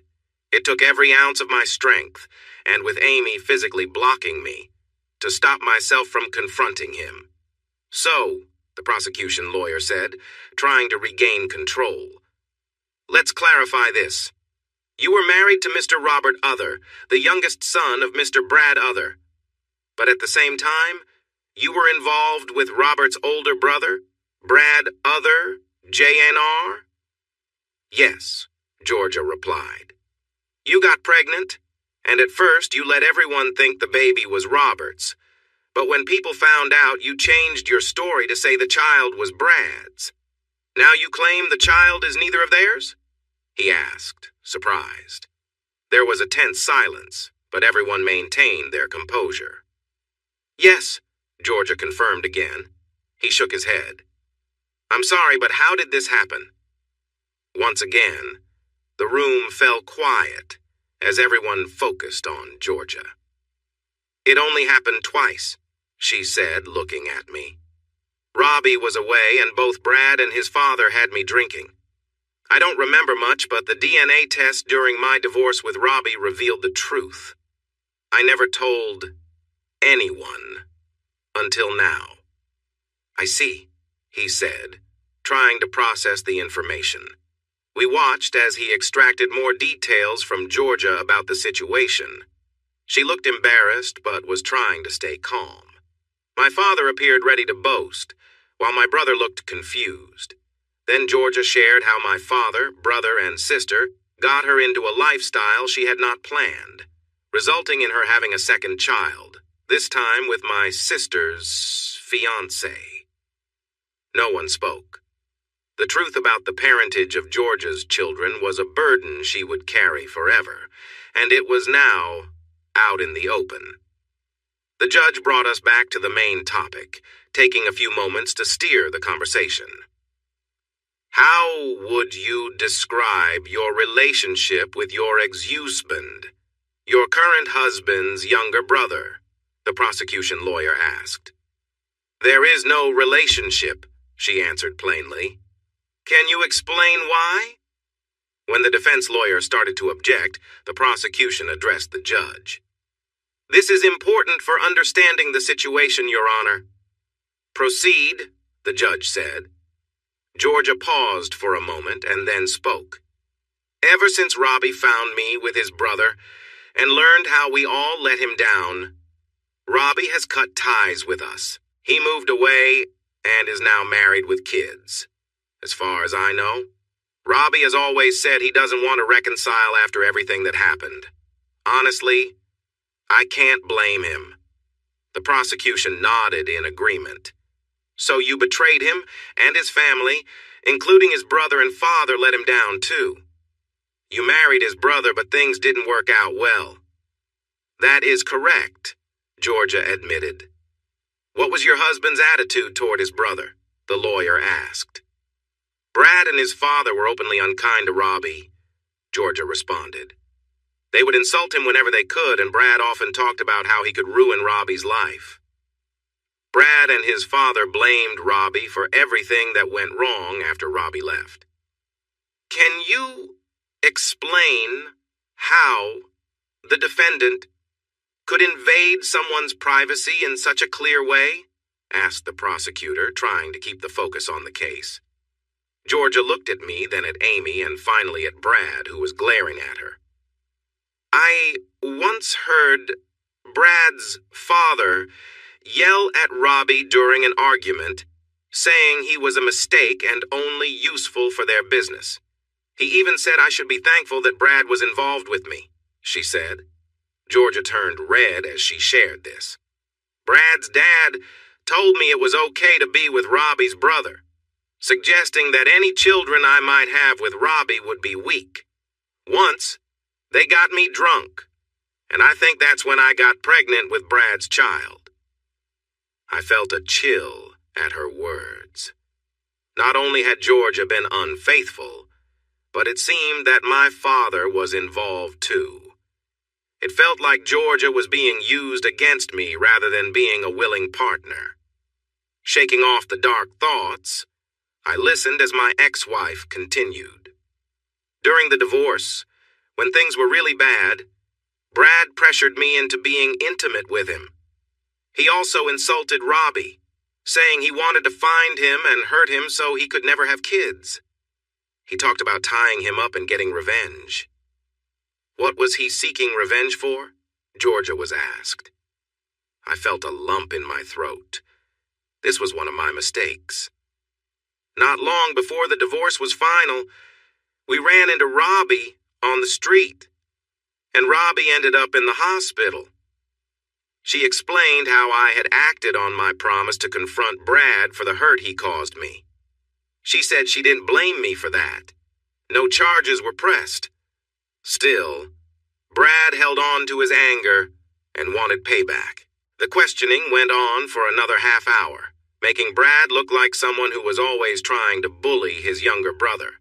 My father was also mentioned negatively several times. Then they moved on to the pictures. Mrs. Other, does your phone have a password? Yes. Does your husband know the password? No. Do you have private photos on your phone from your time married to Mr. Robert Other? I did have. Can you explain? Georgia took a deep breath. When Robbie and I were together, we took several private photos and videos. They were meant just for us. Did you ever show these photos or videos to the defendant? No. Can you tell us why? She looked back at me, a little embarrassed. As I said before, I have never loved Brad, and I do not like his father at all. When Robbie left me, his family encouraged me to marry Brad since we had been pretending to be a family. After we got married, it was clear that Brad began to distance himself. Our connection became routine, and we were together only once a month. Brad spent a lot of time away from home. I felt very lonely, and often looked at old photos and videos to feel something during my lonely nights. I felt embarrassed. So, Mrs. Other, do you think it's wrong to keep personal images of a man you are no longer with while being married to his brother? Georgia did not blush this time. No, Robbie and I took those together. I would never share them or hurt a man I still cared for. Those pictures reminded me of what I lost. They were my comfort, in a time when I felt unloved. The prosecutor looked at Georgia with concern. If you didn't give the images to the defendant, how did he get them to send to his brother? Georgia became upset and needed a few minutes and some tissues before she could reply. One night, Brad went out with his father. I think they were going to a group event. I had put the kids to bed and felt lonely. I looked at some old pictures and videos to feel better when Brad suddenly came into the room. He saw me and then noticed the images on my phone. Brad and I never took personal pictures, and he knew I didn't like that kind of content. When he saw the screen, he realized it was Robbie and me. Georgia looked down and rubbed her arm, remembering. Brad grabbed my phone, trying to take it from me. He wasn't as strong as Robbie, but he was still strong. He managed to copy everything to his phone. I was telling him to stop, but he threw me against the wall, called me names, and left with my phone. I felt shocked and cried. When I came out later, my phone was broken and Brad was gone. The courtroom fell silent for a few moments until the prosecutor spoke up. Thank you, Mrs. Other. I understand that sharing this has been difficult for you as well as everything else you're sharing today. I apologize for any discomfort this may have caused you or Mr. Robert Other. As Georgia left the witness stand, Brad glared at her. My father's expression wasn't any better. Georgia did not look towards me again for the rest of the hearing. The prosecutor stood before the court. He caught my gaze and offered a small, sympathetic nod. Aside from the troubling behavior we've just heard about, we have heard important testimony from the defendant's wife. He was a harsh and dishonest person who often dreamed of getting back at others, especially his younger brother. Over the years, He tried several times to harm their relationship. He even managed to send private images that were not his to his brother's wife, hoping to hurt his brother. Evidence showed that he used his work computer to send an email that contained these attachments. After some time, he asked to call my brother, Mr. Brad Other Jr., who was the one being accused. My brother took a seat, his eyes wide and unfocused. It looked like he was struggling to stay calm. Mr. Other, you have heard the claims made against you today. You know you broke your wife's trust and invaded your younger brother's privacy. Do you deny this? Brad looked at me and gave a crooked smile. Nope. I won't deny it, he answered proudly, smirking at me. Everyone was surprised. No one expected such a clear admission right away. Mr. Other, how would you explain your actions then? The prosecutor asked, trying to find his footing after such an open statement of guilt from the defendant. My brother glared at me again, but still wore that smile. My younger brother was a mistake our family should not have made. People say he is talented at everything he tries. At school, he was always the best. He moved through university easily and learned martial arts like it was second nature. He felt like a mistake in our family because no one could match his skills. I talked about this with Dad when I was a teenager, and we figured out his weakness. Robbie was always honest. He put all his effort into everything and would defend any of us without question. My brother started laughing at the memories. When we were kids, I would ask Robbie to do my homework while pretending to protect him from the bullies I had sent after him. That worked until he began martial arts. If his bike had a flat tire, it was usually my fault. If something was broken in his room, I had likely been there before. At home, Dad and I made sure that Mom always served him last, since he was the youngest, while we ate well. When he joined the family business, Dad had him manage things, and he quickly proved to be very good at it. My younger brother excelled in sales, operations, and manufacturing, which frustrated us all. But it also eased the pressure on the rest of the family, allowing us to relax a bit. We used to say, "You knew it would be done if Robbie was in charge." My brother looked so disgusted that I could imagine him spitting on the courtroom floor as he admitted this. When Dad paired Georgia and Robbie together, it made sure Robbie stayed put and kept everything running smoothly. We left them alone for a year. Then, a few months after they married, Dad asked me to charm Georgia so we could have another way to manage Robbie if we needed to. Brad glanced at Georgia, who seemed to be looking at him. He smiled that big, crooked smile again. He also looked over at Dad, who had an odd grin on his face, even after everything that had just come out in court. I couldn't understand why he seemed pleased with my brother spilling these secrets. It was easy to be with my brother's wife. Dad sent him away for work, trusting that his family would look after Georgia. A few glasses of wine and my role as a concerned brother later, I found myself in his bed the next day. For 3 years, I was with her whenever Robbie was gone, sometimes even when he was at work. Sure, my sister caught us early on, but Dad and I made sure that our mom and sister stayed quiet. They knew that if they spoke up, their comfortable life would disappear. I sat there, angry at my brother for what he was saying. He had always tried to bring me down just because I was more capable than he was. His laughter filled the room, but there was something off about it, not the laugh of a healthy person. I didn't realize that Dad was the one who got Georgia in trouble. She was so out of it during those times we were together. I don't think she even knew what was happening. He trailed off for a moment. No one spoke. We just listened. Suddenly he was back, grinning at me like nothing mattered.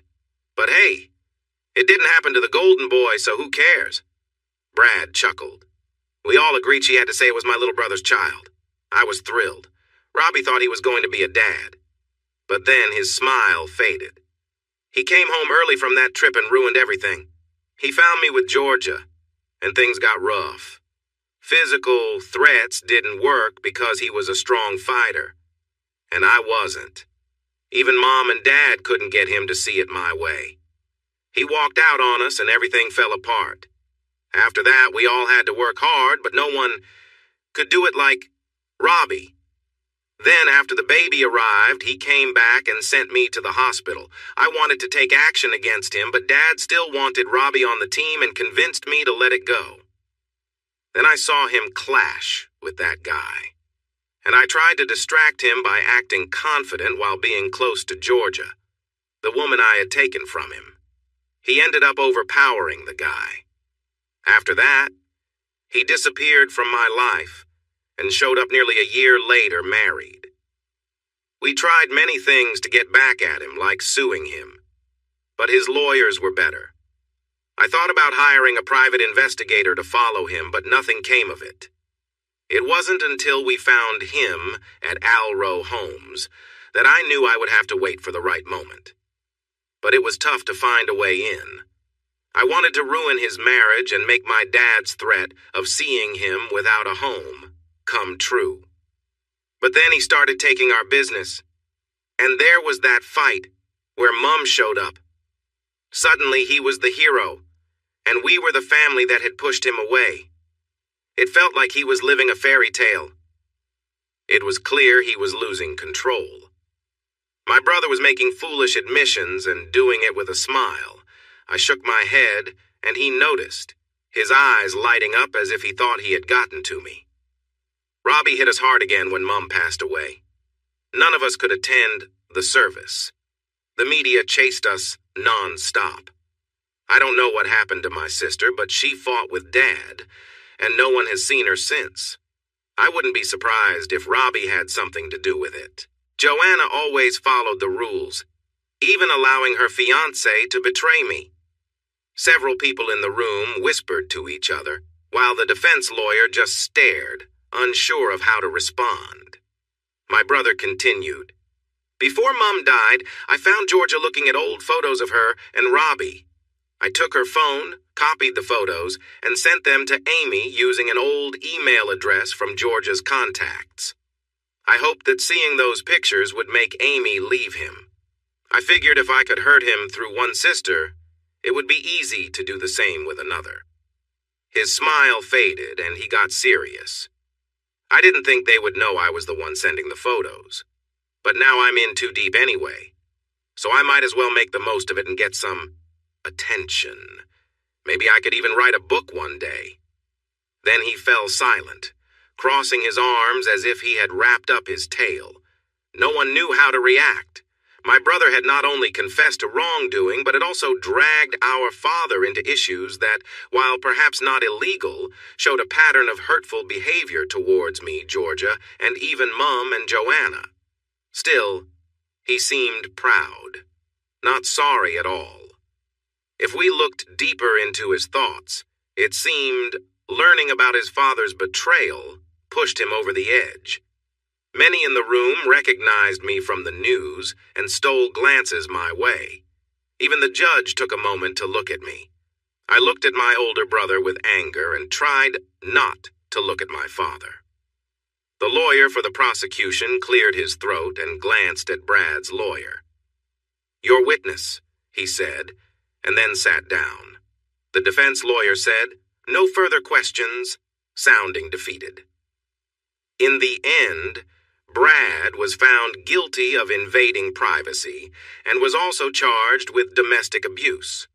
The judge decided to end the marriage between Brad and Georgia right away. The paperwork would be taken care of quickly, and Georgia would be free. Brad was sentenced to 5 years in a medium security prison. As we left the courtroom, I looked for Georgia. For the first time, I really wanted to find her. Amy and I found her in the parking lot. "Georgia! Wait!" I shouted as we hurried to catch up with her. I saw Georgia take a deep breath and turn to us, her shoulders shrugging. "Robbie, please don't," my ex-wife said tiredly. Today was hard enough without you reminding me of my mistakes. I'm done. The only reason I'm still here is my children. Your mother was my only friend, and now she's gone. I did something she didn't expect. I let go of Amy's hand and walked toward Georgia, pulling her into a hug. For a moment she was stiff, but then I felt her relax into me. She began to cry heavily. Right there in the parking lot, she sobbed as I held her. I looked at Amy, and she was tearing up too. I wasn't ready to forgive Georgia, but I knew I could show her kindness at that moment. I might not like my ex-wife, but I didn't want her to be in pain. After a few minutes, she pulled back and wiped her eyes. "Thank you, Robbie. And thank you, Amy. That was more than I deserve," Georgia said quietly. I smiled sadly and said, "I know, Georgia, but I do have a heart. What you did today was the bravest thing I've ever seen from you. I know how hard it must have been to say what you did." Amy took my hand again, but leaned toward Georgia, offering her a supportive touch, an act of kindness between the two women after so many years. "We never had a chance, did we, Robbie?" Georgia asked a moment later, sadness clear on her face. I shook my head. "Of course we did, Georgia. We had every chance. It didn't matter that my family tried to hurt us. I don't care that Dad wanted control by bringing us together. It was your choice that caused our problems. You decided to betray my trust, and that hurt us both. If you had come to me and shared your worries, there might have been a chance for us. But you chose to hide the truth and make choices that broke us. That wasn't just about my family. Yes, they might have influenced you, but it was your choice. You had many chances to speak up when we were alone together. It took me finding you with Brad, for you to realize I wouldn't accept that behavior from anyone." She nodded, trying to hold back her tears. Amy looked at her with sympathy but didn't move closer to comfort her sister beyond a gentle touch on her arm. "Where are you and the kids staying?" Amy asked softly. "We're staying with Ruth and her family for now," Georgia said. "Since Hattie passed away, I've felt lost. Ruth took us in, though she's not exactly happy about it, and she's trying her best to care for us." We nodded in understanding. Georgia sighed, then turned her gaze to me. "Did you read the letter?" she asked. I had forgotten about the letter Georgia gave me in the hospital while Mum was unwell. She wanted me to read it when things calmed down. I shook my head. In return, she offered a small, sad smile. "Could you read it soon? It's just an apology for everything. I know it doesn't change anything, but my therapist encouraged me to write it and, if possible, one day give it to you." "Okay, Georgia. I will read it," I promised her. Georgia seemed uncertain, but then looked up at Amy. "Please take care of him. If there's anything good that came from all this, it's that you found Robbie and make him happier than I ever could." With that, Georgia got into her old car and drove away. "I feel a bit sorry for her," Amy said as she leaned against me while watching her leave the parking lot. "Yeah," I answered. "What? You feel sorry for her?" my wife asked, looking at me in surprise. I shrugged. "A little, but I meant what I said. She could have talked to me instead of hiding things. I don't think I can ever really forgive her." We talked more about forgiveness and the day's events as we drove home. When we got to bed, we held each other and soon fell asleep. The next morning, I got coffee for Amy and myself before anyone else was up. At the coffee shop, I saw the news coverage about the trial, including details about what my father and brother had done. A reporter was waiting outside for me, but the local people blocked his way so I could leave without being noticed. When I got back, William was watching Bluey, and Amy was on the balcony with Sarah. She smiled as I set her coffee down, placing Georgia's letter on the table in front of me. "Are you going to read it?" she asked. "Yep." I told her I would. I replied with a tight smile. As we each relaxed in our spots, I opened the letter and began to read. My dearest Robbie, I know I don't deserve to call you that anymore. But despite everything that has happened between us, that is how I still see you, my dearest. The last few years, since you learned about Brad and me, along with other things I hope you never find out, have been the hardest of my life. To be honest, things started to go downhill the night I first spent time with Brad. I want you to know that I admired you from the moment we met. You were strong, good-looking, smart, and always knew how to tackle a challenge except for the betrayal that your family and I caused. I will always regret what we did to you. We hurt you, and I hurt you the most. I was meant to be your wife, your best friend, and your trusted supporter. Instead, I let you down. Looking back, and with the help of therapy, I see that while I feel terrible about my actions, you likely suffered more. You might already know that your brother has been unfaithful to me for years, but I know what I did to you was worse. Robbie, this letter is my way of saying I'm sorry. I genuinely feel sad for losing my best friend. I regret that I betrayed you with lies and deceit, and that I went along with your family instead of being honest with you. Even if you still would have decided to end things, I believe my heart wouldn't feel as heavy as it does now. I'm writing this after hearing that Hattie is very sick, and I plan to give this to you the next time I see you. You should know that your mother loved you deeply, and we often talked about the things that happened. From what I've seen in the news about your father and what he did to your mother, I hope you have found some peace. There's a saying about betrayal that your parents once told me. When someone betrays you, it can feel like wanting to strike back. I remember you feeling so angry at your family and at me. Well, we thought we hurt you, but in truth, we ended up hurting ourselves more. With your mother gone, Joanna is leaving, and your father seems very upset. I know your brother will follow his lead. I won't be part of that anymore. I am leaving Brad and ending my marriage. Honestly, I never loved him. He was just around when you were gone, and being with him felt like my punishment. But I can no longer endure the dishonesty and his treatment of the children. Ruth has welcomed us to stay with her and her family for a while until I figure things out. What comforts me, even a little, is knowing you have found love with Amy, while I have struggled. She seems to be everything I am not: dedicated, hardworking, loving, and loyal. From what my mother told me, you and Amy have a child, and another is on the way. I wish you both much happiness. Treasure your family and avoid making the mistakes I made.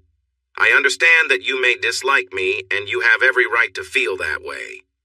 I dislike myself, and I know that we can't go back to how things were, but if you could ever forgive me, I would be very thankful. Maybe it would help you as much as it helps me. Live your life, Robbie. Always love, Georgia. I read the letter again and set it down on the table. Amy looked at me thoughtfully while Sarah was being fed on the other side. So? She asked. I gazed out at the Pacific Ocean. It was definitely an apology. She explained a few things that we heard in court yesterday, but you can really feel her regret in her words. Can I read it? Amy asked. I handed her the letter, and she read it. When she finished, she passed my daughter back to me while I burped her, and Amy read the letter again. You're right. It's a good apology. But you don't seem too upset about it, do you? No. I've felt a lot over the situation already. I feel sad for her. Georgia was mistreated by her family, but after all this time, I'm not really emotional about it, I told Amy. Amy nodded, folded the letter, and placed it back in the envelope. We both stood up and went inside. I grabbed my phone from the bench and texted Ruth. "Hi, Ruth. Please let Georgia know I read her letter. Thank her for the apology and tell her I hope she finds peace." I pressed send and showed the message to Amy, who nodded. "That's not quite forgiveness," Amy said. "No, but I don't wish her harm anymore." "I see that as progress," I replied. The morning news featured parts of the trial. There were photos of Brad, Georgia, Amy, and me. Next week's articles, titled "Brother Gets What He Deserves" and "Family Troubles Explode," would be online. Most of the coverage was in my favor, saying how poorly they had treated me and that they deserved what happened to them. My father received even worse reviews than my brother. After what was revealed yesterday, that wasn't surprising. A few weeks later, Tony had her first child, a daughter named Carla. She had her mother's eyes and her father's smile, and she loved being held by everyone. If she wasn't sleeping, she was crying, unless someone was holding her. The only time she was calm was when we placed Carla and Sarah together. This formed a bond that would last a lifetime. The girls were as close as sisters and got each other out of trouble as often as they found trouble together. Darren and Tony spent a lot of time with us as they had a big place. Darren talked to me about retiring from fighting. I agreed, but mentioned that I wanted one last fight to see if I could stay the champion. He said he would look into it. 3 days later, I received an offer. A Russian MMA fighter named Stephen the Magnificent wanted to come to Brisbane to fight me after watching my previous matches. We set the date for the match in 6 months, and everyone started training hard. The news spread that this would be my last professional fight, as I wanted to focus more on my family and business instead of fighting. Darren pushed me to train harder than ever. When I wasn't at my job at Alro Homes or with my family, I was training. My diet was strict and I only took Sunday mornings off. I was often so tired that I had to find the energy to be with Amy. Luckily, my wife had a way of cheering me up even when I was exhausted from training. By the end of it, spending time with her was my only break from the tough routine. With 3 weeks left, I could see the progress. I was in the best shape of my life, faster, stronger, and more agile than before. Darren kept me motivated, and as the fight day approached, I was excited to face Stephen the Magnificent. We watched his past matches, and he was a strong fighter as well, relying on speed from years of training in Muay Thai. We would be a good match. Tickets had sold out weeks before, and just a week before the fight, the odds were now in my favor for the first time, 3-1. On the night of the fight, Stephen and I shared some playful teasing, but he was the most polite opponent I had faced. He wished me luck and hoped for an exciting match. The first round was straightforward, where we tested each other's defenses and threw a few punches to get a read on one another. The second round turned in his favor. He attacked with quick combinations and speed, landing several hits that would leave me sore. Round 3 went better for me. I broke through his defense and landed some strong kicks that sent him to the mat. When that round ended, we both realized it would be a close competition. I managed to break his defense again in round 4, but he countered with leg sweeps that kept me alert. The cameras were everywhere. The crowd cheered after every punch and kick, creating an electric atmosphere. We stayed focused in the 5th round, and we both started landing good hits right away. The energy was high, the crowd was loud, and we were both covered in sweat. It was a thrilling matchup of strength and strategy. Just as we were trading blows, something unexpected happened. A person suddenly entered the ring. While the crowd and cameras were focused on Stephen and me, the referee was watching too. Before anyone could react, a figure climbed into the ring and took a defensive stance. This person clearly wasn't a fighter. Their clothes looked worn out, and their gray hair showed they were much older than us. No, there was no danger from the man who stepped into the ring as a fighter. However, the gun he held posed a real threat and was aimed right at me. It was my father. Stephen and I had moved apart, looking at Brad Others Sr. as he stood there with the gun pointed at me. My father shouted at the referee and my opponent, "Get out!" Stephen glanced at me for a moment. I shook my head, and he nodded as he helped the referee leave the ring. The crowd fell silent. "So," my father growled, "you think you can leave your family just because you're a big-time fighter now?" There were thousands of people in the arena, and even though security was present, they were spread out. Most people would not want to enter the ring during an ongoing fight, so it seemed my father had found a chance. I turned and walked slowly, keeping my back to the entrance. I wanted to keep things safe and reduce the chance of anyone getting hurt if my father lost control. I had no way to defend myself, just some fitted pants and wrapped hands. Without the gun, I could easily take him down.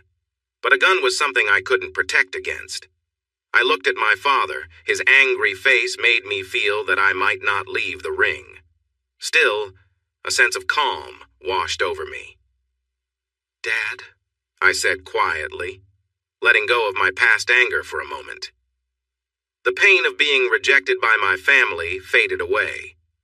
I spoke softly like a young child addressing his father with curiosity. My father looked around, noticing the TV cameras, then turned his gaze back to me with narrowed eyes. "Dad," I said again in the same gentle tone, holding my arms out wide but careful not to move closer to the man with the gun. "Are you all right, Dad?" I asked calmly. He let out a harsh laugh, his grip on the gun steady. "That's your question? You want to know if I'm all right? As I stand here threatening your life, and you're asking if I'm okay. Really, Robert, you can do better." I shrugged, trying to remain calm while adrenaline flowed through me. I could see security trying to push the crowd back, and surprisingly, no one was screaming. Everyone was focused on our conversation, knowing panic would likely come later. I had no idea where Amy was, but I hoped she was safe. "I guess there's not much to say after everything, is there?" I replied to my father's question. His expression changed for a moment. "No, not really." He looked at me, the pain on his face fading into a look of sadness. His voice softened. "You know, I really wanted you to overcome your brother in Georgia all those years ago. I wanted you to stay in the family. We needed you, son." I was taken aback by him calling me his son. Since that night, the only name he called me was Robert. I had no idea what was going on outside the ring. The lights were too bright, and my focus stayed on my father. I turned a little to my left, letting Dad think I was lost in thought. When I looked back at him a moment later, I had noticed Darren, Tony, and the worried face of my wife behind a line of security guards. I had also shifted my stance slightly. Honestly, I tried to sound calm. If we set aside the feelings and arguments, Dad, don't you see how I might react? Staying calm was tough. I wanted to shout at him for his betrayal. He had hurt both my brother and me. And I had a younger half-brother, too. I wanted to tell him how I felt about what he did. I wanted to let him know how he broke our family. Sure, I had walked away years ago, but his choices had torn us apart. For a moment, Dad just stared at me, saying nothing. He quickly looked at the crowd and then back at me. "You know, Robbie," he paused and raised the gun. His face twisted with anger again. "But you betrayed the family. You betrayed me. I said I would ruin you. And if I can't make you suffer, then I'll have to settle for finishing this." I heard a scream from the crowd, Amy's voice shouting, "No!" It caught Dad's attention for a moment. Without thinking, and with years of training kicking in, I charged at my father when the first shot went off. Pain shot through my shoulder as I ran. The first shot aimed for my head but missed. I quickly dodged to the side as another shot was fired. This one hit my collarbone. 1 more second passed, and I leaped. A third shot rang out, hitting me in the stomach, but I didn't care. My leg was already extended, determined to reach my target. Just then, a fourth shot grazed my left arm, which I used to balance myself. I hit Brad Sr. with my signature kick, just like I had done before. My foot struck his head, and before anyone could react, the anger on his face turned to shock as he felt the impact. His body went into a slow fall as he lost control, the gun slipping from his hands. As he stumbled against the side of the ring, the weapon fell to the floor, and I used the momentum from my kick to land on my feet. The whole stadium was quiet except for the sounds of the fallen object. Without thinking, I jumped up, glanced at the weapon, and then looked at my father, whose eyes were wide and confused. The threat was over. Then I fell to my knees and started feeling very sick as the crowd erupted into chaos. In moments, security rushed into the ring, moving the weapon away from my father. They turned him onto his stomach, holding his arms behind his back. Just a moment later, Amy was beside me, very upset. She was crying, trying to comfort me, while Tony tried to help her stay calm, and Darren worked to ease me onto my back, putting pressure on my injuries. I was surprised that my shoulder and collarbone hurt the most. My arm stung, but the injury in my stomach, though it was bleeding more, hurt the least. "Try to relax, Robbie. The ambulance will be here soon," Darren said in a calm voice, even though his eyes showed concern as he looked for help. Amy was leaning over me again, kissing my forehead while scolding me. "You brave, silly man." "What were you thinking?" she cried. I tried to shrug, but it hurt. "He wouldn't stop," I said softly as my wife wiped a bit of blood from the side of my mouth with her shirt. "I just needed to make sure you were safe." Amy kissed me again. "You didn't think you'd make it out alive, did you? You were going to put yourself in danger, weren't you?" "Yeah," I admitted. I was starting to feel tired now. I could sense movement as police and paramedics entered the ring. "I'm sorry, Amy, but as long as you were safe and I could stop him, I thought it was worth it," I told her. Through her tears, I saw a bittersweet smile, and she nodded. "You're an incredible man," Amy replied, tears falling onto my shirt. Amy, Darren, and Tony continued to talk to me as the ambulance team set up a stretcher and began checking my injuries, working alongside the stadium medical staff to prepare me for transport. After loading me onto the stretcher, Stephen the Magnificent approached and placed a hand on my uninjured shoulder. In his thick Russian accent, he told me he was withdrawing from the match because he had never seen such bravery. I managed to stay aware in the ambulance on the way to the hospital, with Amy holding my hand the entire ride. When we arrived, the hospital was ready for me, and I was quickly taken in for surgery. Amy gave me a final kiss, concern on her face. I smiled and told her I would see her soon. 2 days later, I woke up feeling sore and stiff. The surgery had gone well, and they had removed all 3 bullets. Luckily, the injury wasn't as severe as it could have been. The bullet that hit my stomach didn't do much damage because it was a small caliber gun.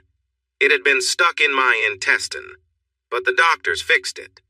My shoulder was going to take longer to heal since the bullet had broken my collarbone. My arm, where I had the 4th bullet, was bandaged and itchy. Overall, I felt fortunate to be alive. Amy was there when I opened my eyes, and our reunion was emotional. I felt overwhelmed by her kisses and tears.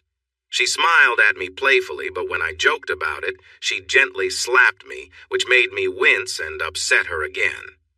While the doctors examined me, Amy called Tony to let her know I was awake. Darren and Tony were taking care of the kids, and with the doctor's permission, they would all visit me the next morning. I woke up around lunchtime, so the rest of the afternoon was filled with tests and catching up on what had happened after my last fight. Since the entire event was shown live on sports TV, reporters and TV shows were going wild with the story. I had somehow become a symbol of hope for people struggling with family issues around the world. In 3 different countries, news shows were telling stories about me and my family's struggles, and there was a swarm of reporters outside the hospital waiting for updates. To keep our family safe, Amy hired private security through Alro. Since I was already somewhat known due to my previous fights, everyone was eager to learn more about me. My father was taken away in handcuffs right after they wheeled me out on a stretcher. He was charged with a serious crime, and George, who had seen the fight, had already begun legal action. My father was now in isolation because another prisoner had confronted him about hurting me. Another challenge we faced was that Amy's privacy as the CEO of Alro was gone. She wasn't hiding, being married to someone so well known, but it didn't take long for the media to piece everything together. Amy asked her marketing team to share our story, including the founding of Alro and Alro Homes, and to request privacy while I recovered from my injuries. When other sports stars around the world supported her request, many reporters took a step back and waited for news. I spent 9 days in the hospital. I could have gone home to rest after 5 days. The doctors wanted to make sure I didn't hurt my stitches or get bothered by the media. When I arrived home, I had strict rules to follow. I needed to move as little as possible and rest in bed. After 2 days, I felt restless from not being able to get up. Amy only let me out of bed for the bathroom or shower. Luckily, she helped me with the shower, so it wasn't all bad. Plus, I enjoyed the beautiful view of the ocean from our home. It felt strange being in the spotlight. I was used to being talked about as a fighter, but the attention I got after going through tough times and dealing with my father was a kind of fame I wanted to disappear quickly. After a week, I started to feel better. My doctor said I could move around again, and my stomach wound was healing nicely. My arm was sore but getting better, and although my shoulder and collarbone still hurt, they were also improving. The doctors had me wear a sling. Amy and I received many requests from media all over the world. Popular shows in the U.S. wanted to interview us. Bloggers were writing about us. And even 3 movie studios reached out about making something based on my life. It all felt quite overwhelming. My life had changed a lot since I came home early that Friday evening. As I sat alone on our balcony, sipping my drink, I thought back to that night. I was looking out at the ocean and noticed a storm approaching over the mountains to the left. The dark clouds were heavy with rain, and I could see flashes of lightning in the distance as the sun quickly set. The storm would reach us in about half an hour, but for now, I was enjoying the beauty of it. Suddenly, I felt Amy's hand slip into mine as she joined me with her drink. "You okay there?" she asked. "Yeah, just thinking," I replied. She nodded, understanding my mood. "We've been through a lot, haven't we?" she said, sensing my thoughts. "It was a Friday night, similar to this one, when everything changed," I shared with her. "I don't know if I ever mentioned this, but on that night, I experienced a storm on my flight home like the one approaching now. As I walked away from my parents after the storm passed over the Gold Coast, I thought my life was over when the rain began to pour." Amy nodded again and took a sip of her drink.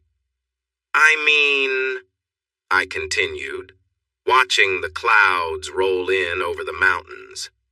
"The people I trusted most in the world had just told me to move on from my wife's betrayal. They didn't seem to care about how much it hurt." "What about now?" Amy asked, taking a sip of her drink.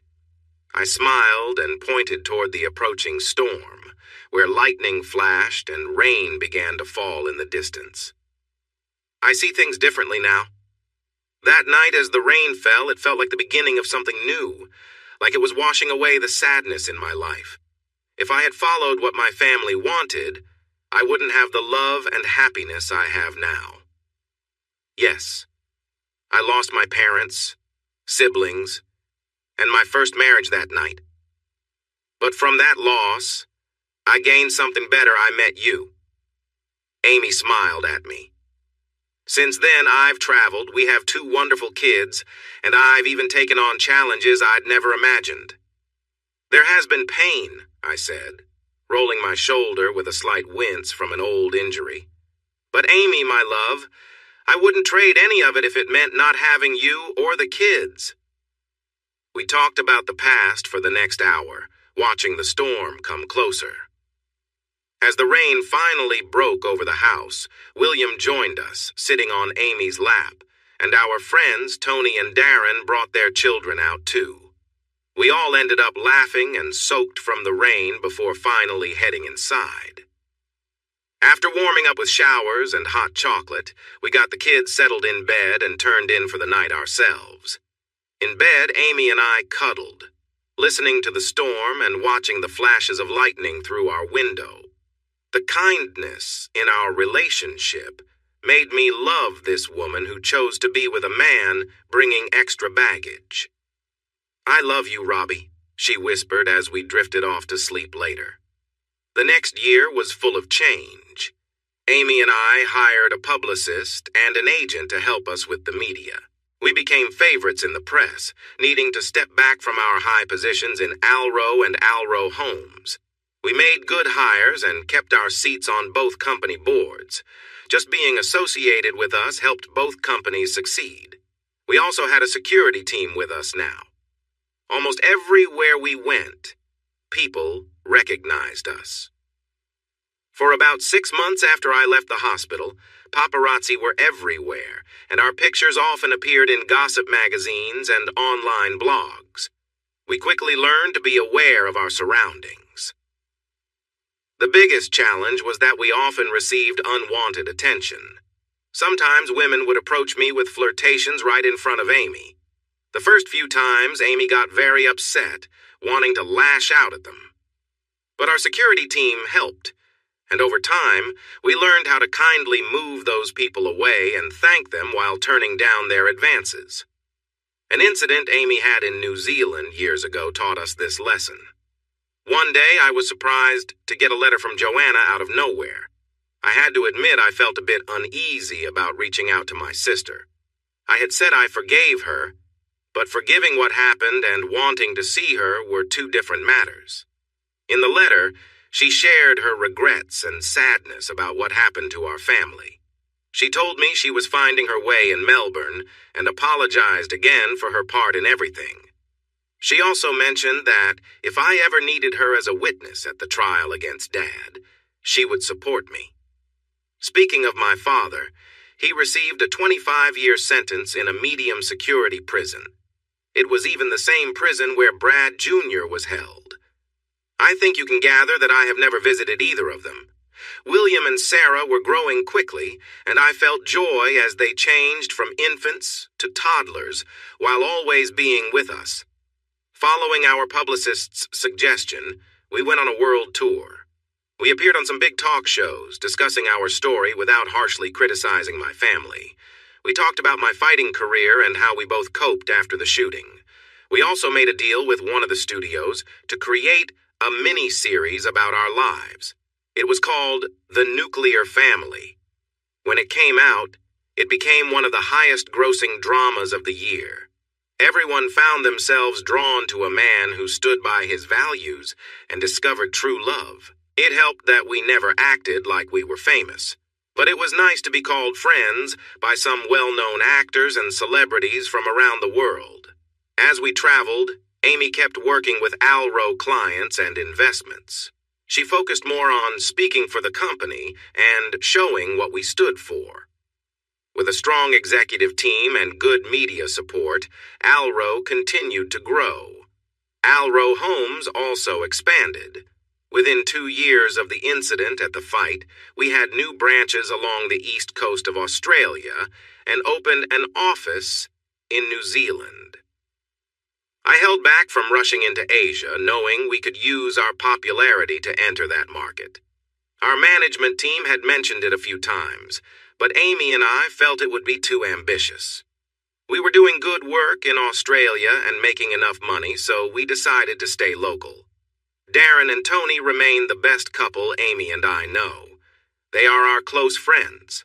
And soon after the incident, Darren opened a mixed martial arts dojo that quickly filled up once the news got out. It has been 3 years since that life-changing event. Amy and I still get approached when we're out, though the excitement of being famous has faded. We usually have 2 security friends with us whenever we are in public. They are both amateur fighters who train with Darren and me, so it feels good to be protected by friends. They are always alert and happy to be with us. On a beautiful spring afternoon, Amy and I were sitting at a charming cafe by the bay outside Brisbane with Peter and Rain. The kids were coloring, making a mess of their lunches, and enjoying milkshakes.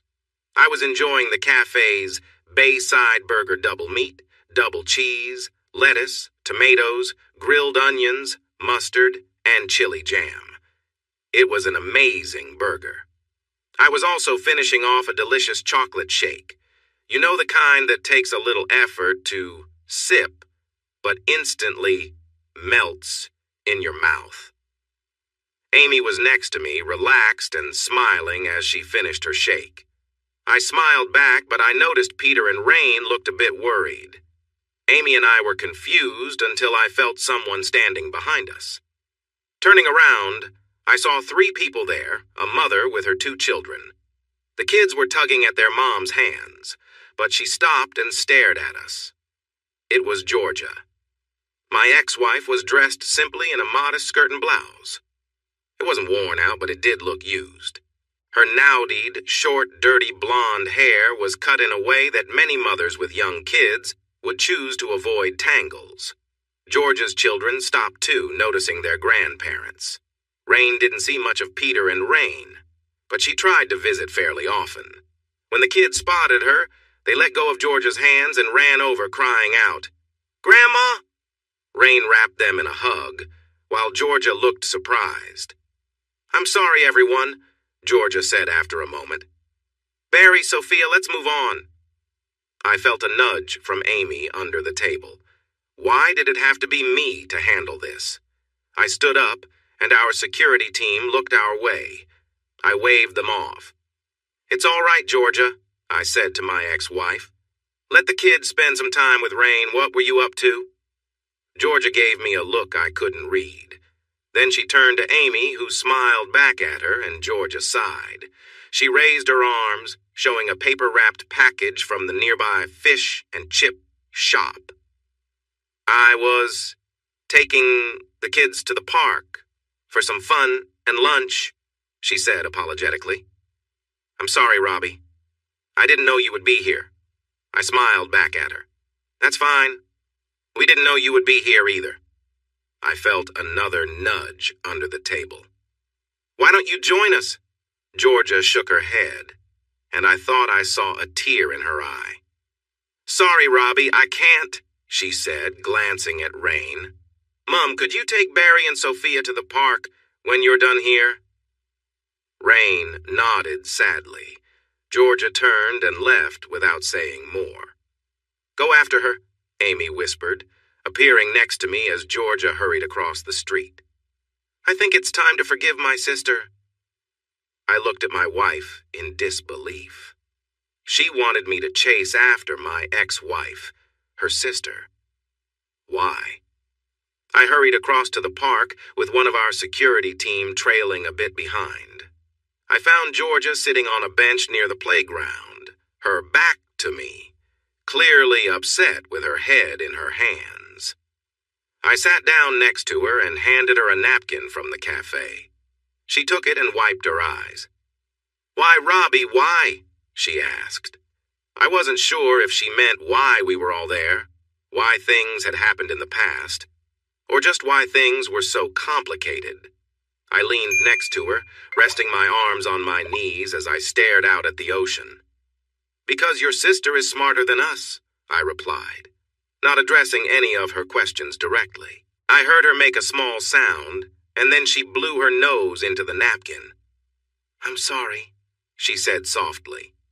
I know, I replied, understanding her in more ways than one. At first, she didn't catch my meaning.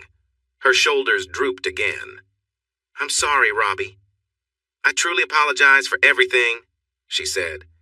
It's okay, Georgia, it's... I began to reply. Georgia lifted a hand to pause me. Robbie, can we talk for a minute? She asked. I smiled and nodded. Georgia took a deep breath and looked at me. Robbie, we know each other's stories. The whole world knows our story thanks to your parents. I chuckled a little but let her continue. And although I said I was sorry before, I don't think I fully understood what I meant. Maybe our marriage was in trouble from the start. But before your brother or your father, I really want to say that I was happy with you. You were a wonderful husband, and you never did anything wrong. My choices and actions were my own, and they aren't a reflection of you. I am truly sorry for how I treated you. I apologize, Robbie, for my words and for everything that happened. Can you accept that? I looked at Georgia. She was someone I had loved, and also hated. She had hurt me, and was part of a family that almost destroyed me. She had been through a lot as well, and for the last few years, she had been trying to quietly raise her 2 kids. I can accept that, Georgia. And... I paused. I'm sorry, too. Her eyes widened. You're sorry, Robbie? For what? You have nothing to be sorry for. It was all my fault. I shook my head. No, it wasn't, Georgia. You played a big part, but my father was behind it all. He got lost in his own world, and we both ended up hurt because of it. Georgia listened, and it was my turn to hold up my hand. Don't get me wrong. You still cheated on me and lied. You tried to pass your son off as mine. But... I looked out at the ocean. I could have handled things better, too. I carried a lot of anger towards you and my family for years. It didn't help me at all. I could have let go of that anger when Mom passed away. But I didn't.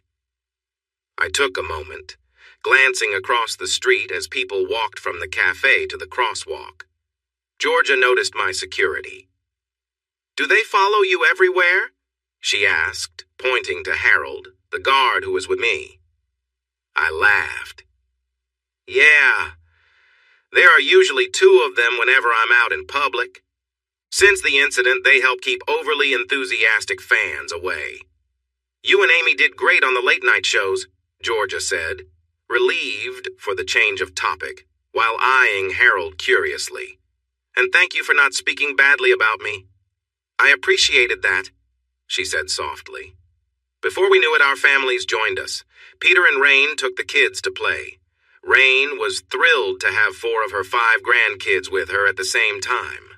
The only one missing was Ruth's son, Connor. I felt uneasy about William playing around with my half-brother, and Georgia noticed my worry. I can ask Barry to leave your son alone if it makes you uncomfortable, she suggested kindly. Amy sat on my lap, hugging me tightly. I could see that Georgia noticed this gesture. Don't pay him any mind, Georgia. He just needs to move on, she said, giving me a playful tap on the back of the head. Seriously, he should relax. That boy is not his father or his brother. I sighed. I know. I'm sorry. I realize it's not fair. Georgia shook her head. I get it, but Barry doesn't remember Brad as his father, and I've never told him the whole story. Barry? Amy and I asked at the same time. I had heard her say that name a few times already. Georgia smiled. After everything that happened, I didn't want a reminder of a son named Brad Jr., so I decided on Barry. Barry, I repeated slowly. Amy and Georgia looked at me, and I finally smiled at Georgia after years. I like that name much better, We all sat in an awkward silence for a moment until Amy broke it. "How are you doing, Georgia?" She paused for a moment, then shrugged her shoulders. "I'm okay, I guess. I'm a single mom, now with 2 kids from different fathers. Thanks to my ex-father-in-law, the only guys interested in me are not the kind I want. It's not an exciting love life." "I'm sorry," I said without thinking. Georgia laughed lightly. "Robbie, we haven't talked in years, and in one conversation you've apologized once while I've said sorry 3 times. It feels a bit strange." We all chuckled together. "Honestly, I haven't been on many dates. My family situation has been tough, so I'm just focusing on raising my kids as best as I can." She glanced at us, trying to find the right words. "At least you didn't cast an old woman to play me in the miniseries."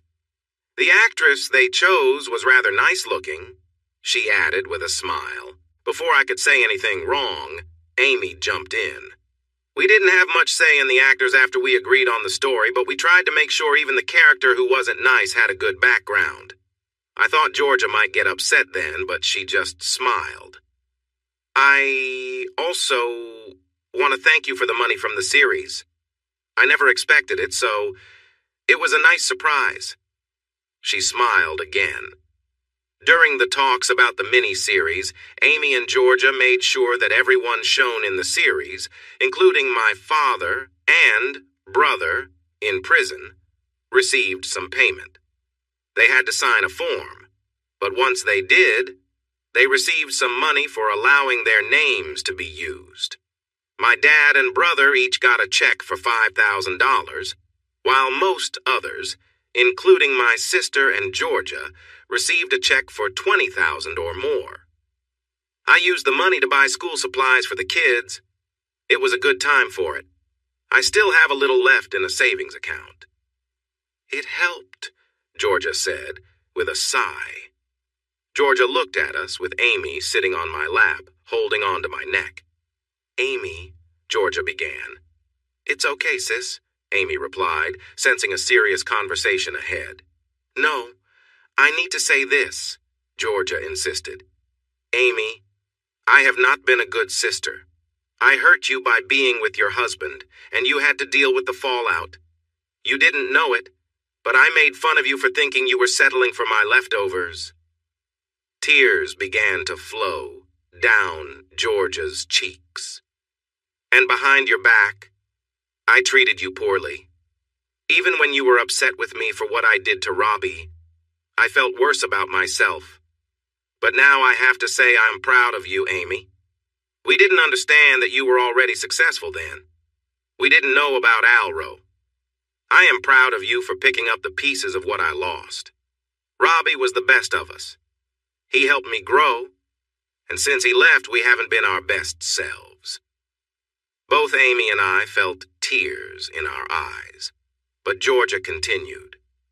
"For many years, I was foolish. I followed what everyone else wanted instead of being myself. I was broken and didn't see it. I meant what I said in that letter. I have suffered for what I did, and may never fully heal.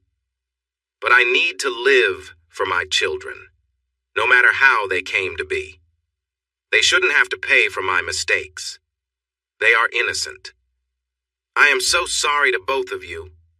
I don't think I deserve your forgiveness, but I want to express how deeply sorry I am," Georgia finished, placing her hands in her lap.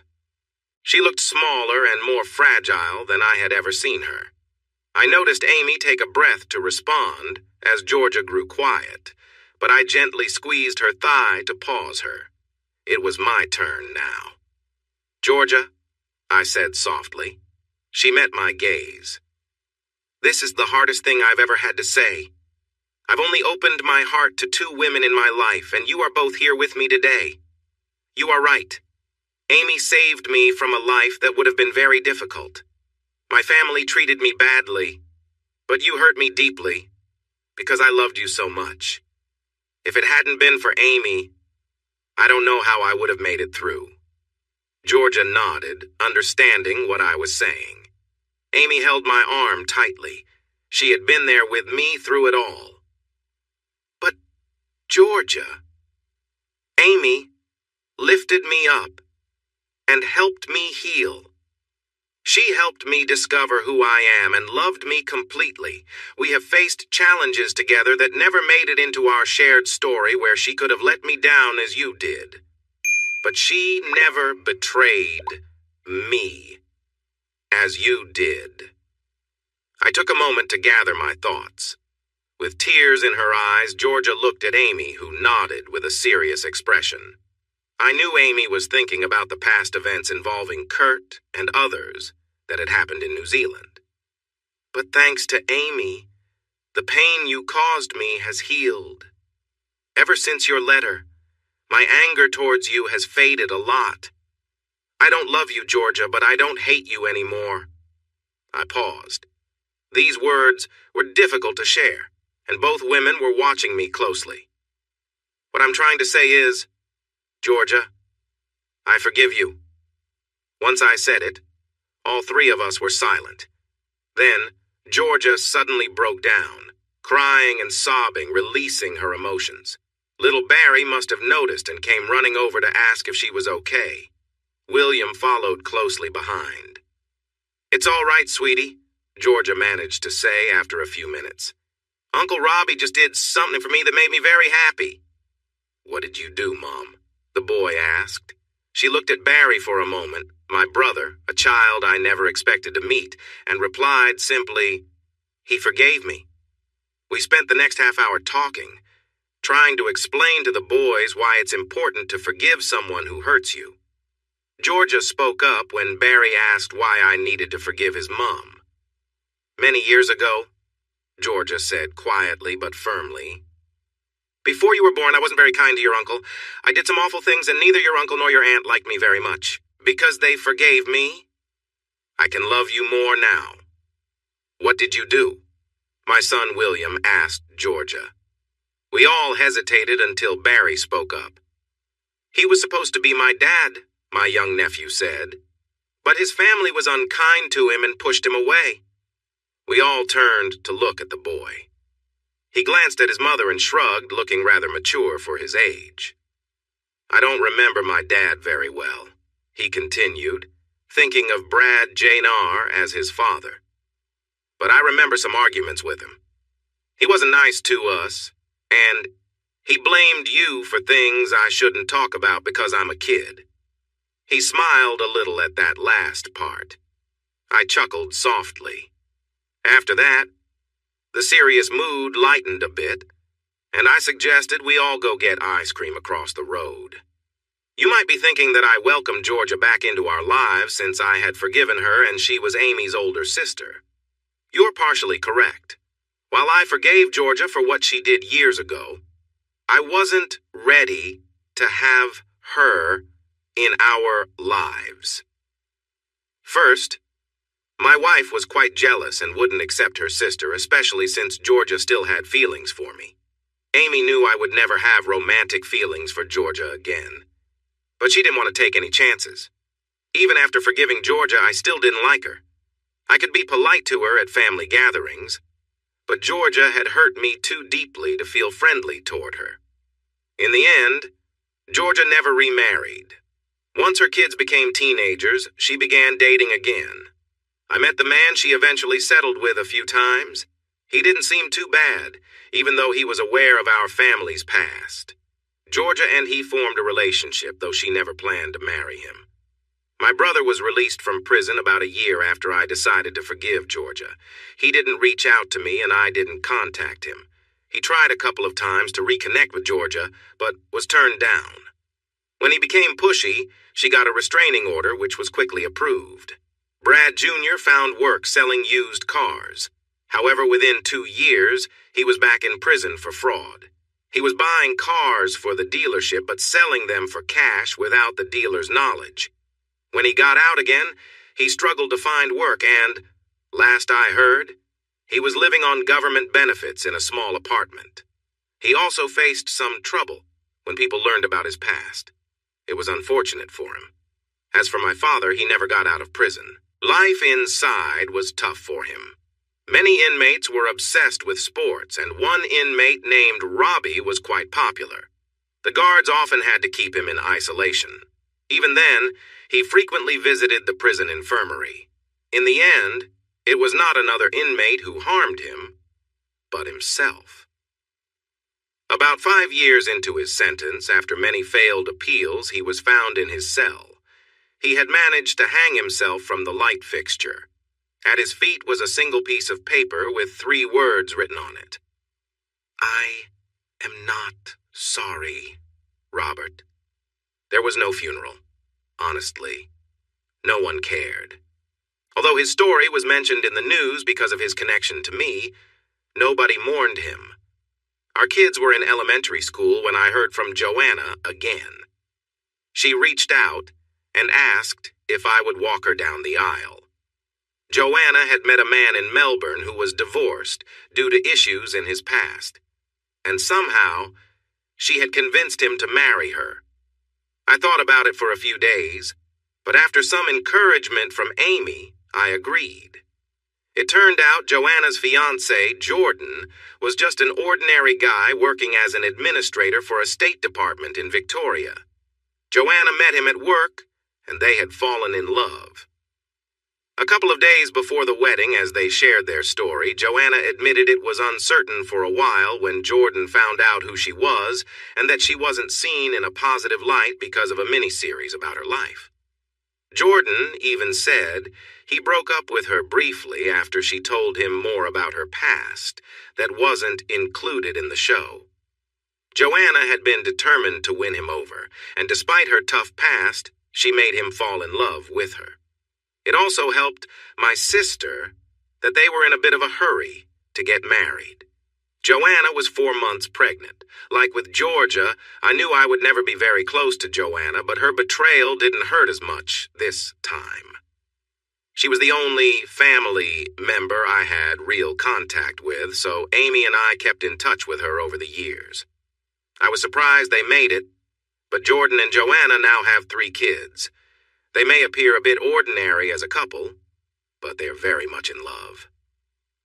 Joanna says their routine keeps them strong, there are few surprises, and plenty of talking. She is focused on moving past her earlier life. Darren and Tony surprised everyone with 4 kids. As an older couple, no one expected this, but shortly after a tough event, Tony found out she was pregnant and later discovered it was triplets. Today, they are busy with the help of a nanny and an au pair. Darren still runs the dojo, which continues to thrive. Peter and Ruth decided to retire and bought a camper van. Now they travel around Australia as retirees, hoping to make it back to Queensland for Christmas to see their grandkids. Ruth, who we didn't hear much about, is still happily married. We catch up every few months, and she often helps arrange family gatherings between Georgia and Amy. Lastly, Amy and I are still together. Our business, Alro and Alro Homes, is doing well. We still get a bit of attention from the media now and then, but nothing serious. I've been asked to commentate on a few sports events since my fighting career ended, and while I haven't agreed yet, Amy thinks I would enjoy it. As we move into our 40s, Amy is still my partner and my support. Yes, we have a few wrinkles as we age. Yes, we have our disagreements like any couple. The kids are growing quickly, but we still hold hands whenever we can, laugh at the same jokes, and share tender moments together. Her smile still lifts my spirits, and I can be grumpy when she's upset. I know we have many years ahead of us, and I hope the next 40 years are not as hectic as the first. I want to enjoy our time together, watch our kids grow and find love, and eventually see them get married. I hope they don't face the same challenges we did. But for now, I need to go. Amy just walked into the room wearing a light robe. When I looked up at her, she opened it, revealing a playful confidence. She smiled at me, moving in a way that always catches my attention. Then she turned around and walked away slowly while laughing. The sound from my throat shows her I'm following her. Even now, This woman knows how to inspire me.